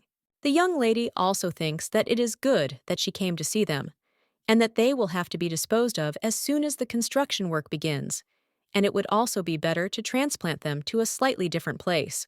At least one stem and at least one flower would be better to avoid being mercilessly trampled. Some person in such a place, and thinks that his silhouette is a little familiar.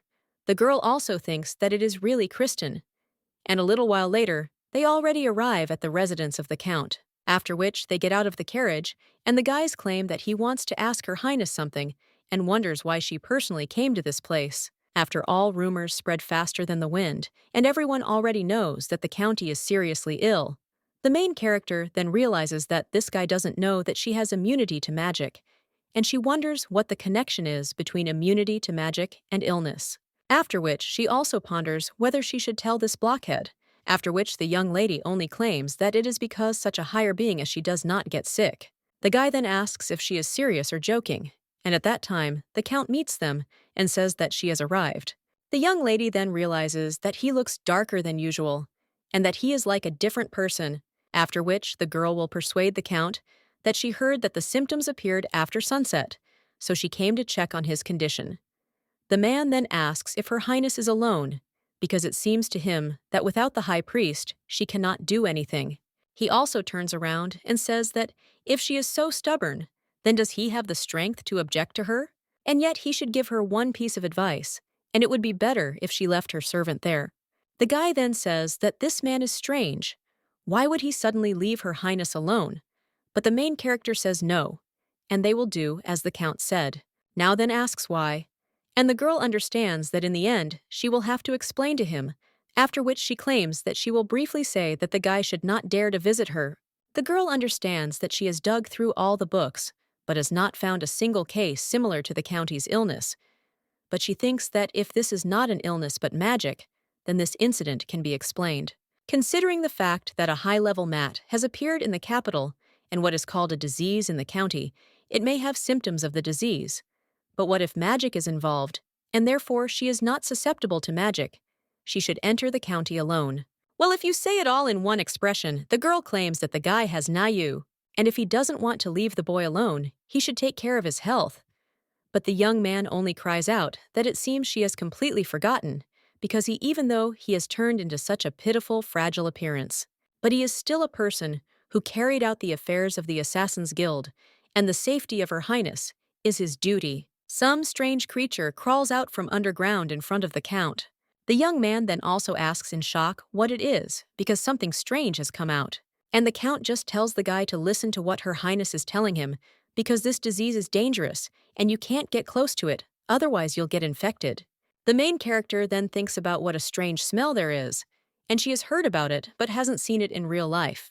After which, she also asks the guy to understand and let him think about Nayu. Then the young lady heads to the palace. Well, then the guy hears someone talking to him and asking what he is doing and calling him a coward. And he tells the young man to go into the mansion and join them, but the guy immediately throws off this nastiness. The main character at this time is walking through the mansion and looks up and sees people hanging in the air. At this time, the man tells the girl not to look up because they are also members of their family, but the main character thinks that he could have said it earlier. He also claims that when the sun rises, they become normal, and memories of the previous night begin to become hazy, but the young lady wonders if such a phenomenon has become commonplace. The man claims that even if she becomes the same as them, he will not understand this. At that very moment, this monster heads towards them, after which the man immediately beats it off with a stick. And he also claims that we need to go a little further, but the young lady asks if the Count ever suspected that this could be magic or a curse, to which the man replies, why not? And he called the magician with difficulty to find out, but he was helpless, and also left saying that this could be the priest's domain since so many people experience such a phenomenon. As a result, the conclusion could be that this is a terrible disease.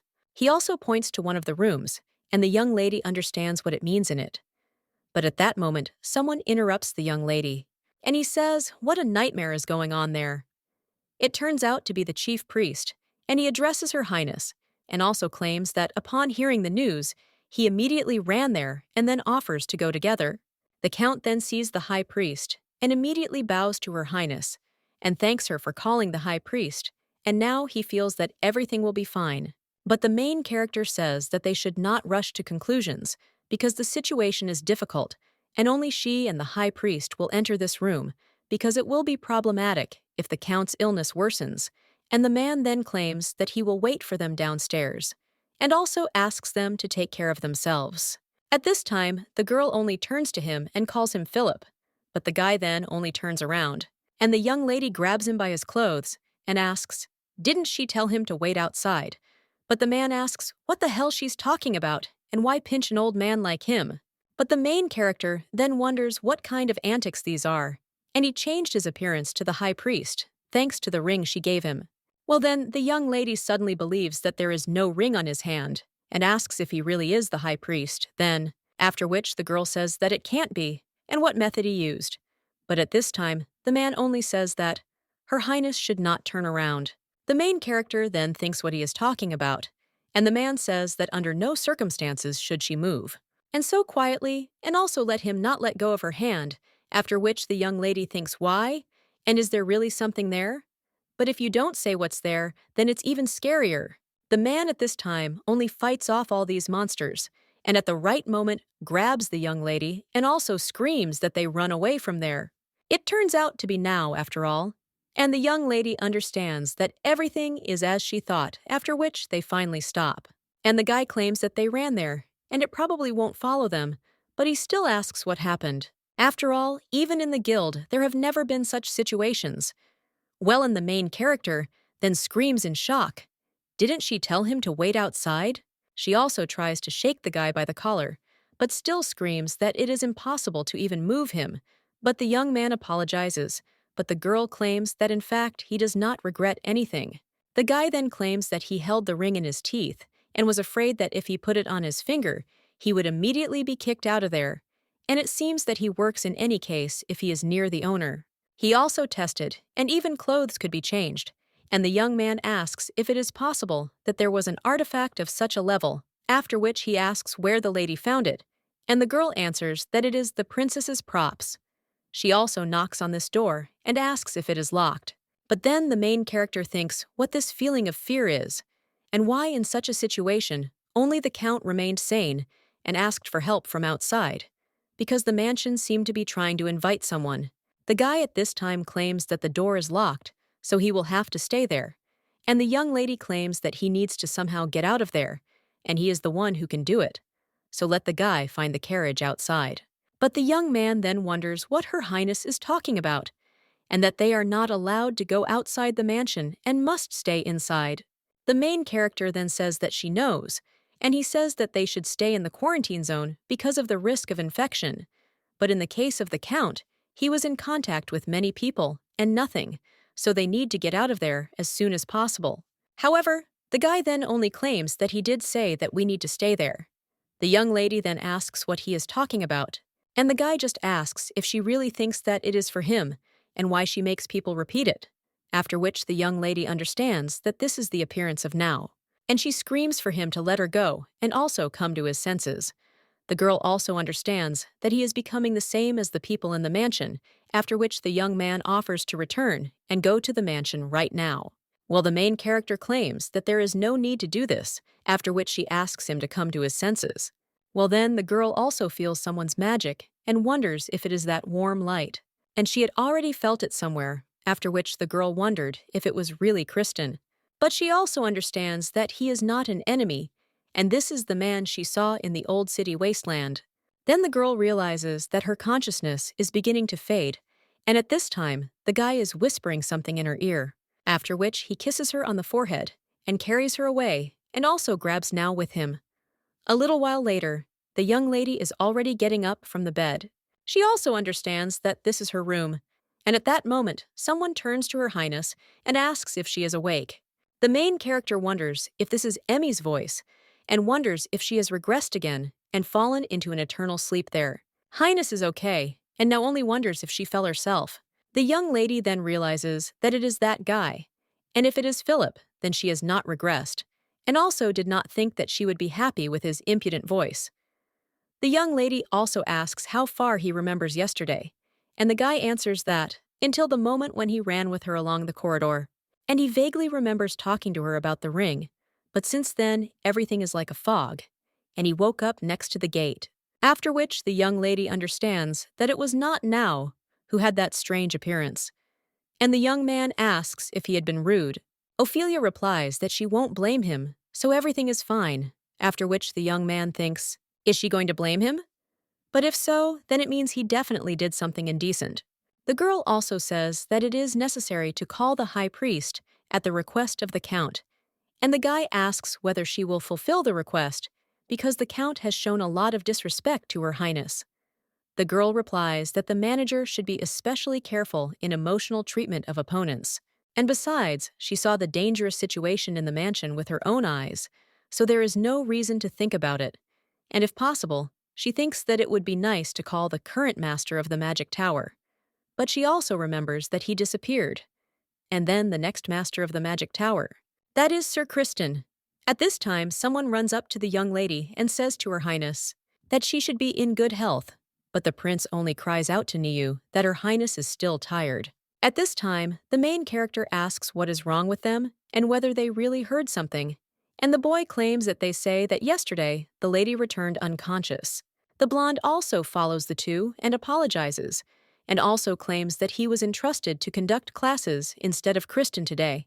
The prince at this time claims that he heard, and that the girl took only Philip with her to a dangerous place, and let her promise to take better care of herself. And the main character tells the children that they were talking about important things now. Niu only tells the princess that she should not fall into eternal sleep, but the prince then screams in shock, what is the guy talking about, because she can't just do it. The main character is a little surprised after this, and says that they are true, but still she falls silent, and only smiles puzzledly. The girl then also understands that these are sincere cries of apology in her ears, after which she also remembers how the guy claimed that he swears on everything he has that he will not forgive Opilia. The young lady then loses consciousness again, and also thinks what she can say to this. A little while later, the girl is already sitting with a thermometer in her mouth, and also claims that she said that nothing special happened. However, the maid asks if the mistress is really saying this after 3 days, that she has been lying in bed. The young lady says that since she is rested, everything should be over. But the maid only claims that the prince was very scared, and he spun around her so much that he almost created a moat. The girl then claims that she caused everyone unnecessary concern about the maid, and claims that work is prohibited today. The young lady then turns to Emmy, but insists that another day off won't cause the county to collapse. And in that case, she will go and make the lady some hot herbal tea. And then the main character thinks that there is a way to escape from there, after which she puts on her hat for a walk. And she claims that she will return soon, and also leaves a note that her destination is the county of Erhard. A little while later, the girl is already approaching the county, and someone turns to her and claims that this outfit completely disguised her.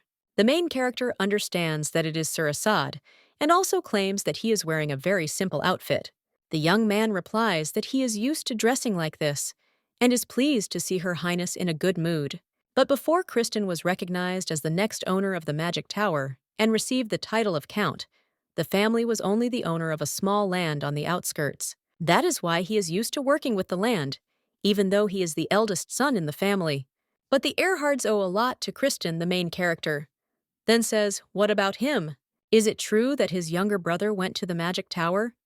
The young man then asks what the lady is talking about, and he told him that he was carrying out a secret order from Her Highness. And isn't that so? The main character only gets angry after that, and the guy asks if there are any problems, to which the young lady replies that the problem is that she found out about the Lord's lies towards her, and he told her that he would go to the Magic Tower for research, and she also had a strong suspicion that everything she had gone through in recent days was somehow connected to him, after which the girl also thanks the young man for the fact that she at least now finds out about this.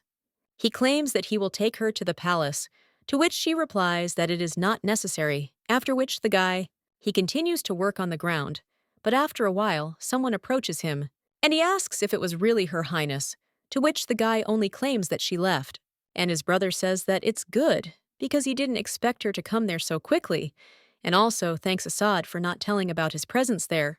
The blonde boy claims he doesn't know what his brother is doing there, but he's genuinely worried. Kristen says there's no need for that, and it has nothing to do with him. However, the guy then only deletes his brother and says that he knows that he cannot stop him. Therefore, he will not even try, but he will say only one thing. And no matter what happens, knights with the coat of arms of the Erhard family, they will choose not him but Her Highness, since they are knights of the Empire. The young man then has a smile on his face. He claims that this is what he wanted, but his brother immediately attacks him again. Well, then Kristen says that someone is coming after, which the girl opens the gate and asks if the guy can convey her words to Lord Kristen. The young man then says that, of course, and asks what words he will pass on as soon as he sees this guy. The main character then says that she will definitely achieve what she wants. So what if he has something to hide from her? Then let him try to hide it well until the very end. Well, the young man replies that he will definitely pass it on. And Kristen at this time sends the young lady an air kiss and thinks that she will follow her words. A little while later, the main character is already in the city and understands that before it gets noisy, she needs to quickly return back. Well then, someone in the palace screams out to the whole city that Her Highness has disappeared. But if she damages even one of her nails, the main character at this time understands that it seems she sees Emmy fussing, after which she turns to the driver of the carriage and tells him to wait. And then she states that they will go to the county of Ruel's residence, after which the girl claims that she was sent a telegram on the way. So the high priest will arrive soon, and during the day, everything is so peaceful. At this time, someone addresses Her Highness the Princess, and the girl thinks that he arrived quickly and claims that the high priest arrived. But when the girl sees who it is, she is a little surprised and says that it is Isaac. The young lady then wonders if he came instead of the high priest, and asks what is going on with the hospital. And the guy replies that thanks to Her Highness, the hospital has more workers. And what's more, it's an insult to say that to an old man whose knees are cracking loudly. Come there! The young lady then realizes that in her opinion, the guy seems very wet, as if he is gnawing at the guilt. At this time, someone else drives up in a carriage, and the main character is a little surprised. And then the prince, the maid, and Nayu jump out of this carriage. Philip regretfully claims that no matter what happens, these three wanted to follow Her Highness, and as she said, this area was sealed off, after which the young lady says that he is a good man, and if possible, it is necessary to finish this as quickly as possible. The young lady also claims that she will send the news to get help from the magician, and Isaac just smiles, after which Philip realizes that this guy has a lot of pressure. But he has revealed the holy power, and it is so huge that he even feels it. After which the guy also thinks, did Her Highness not notice anything?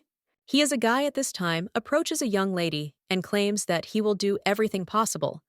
The main character then asks if this is true, and also claims that she is counting on him, and understands that it seems that he is confident in himself.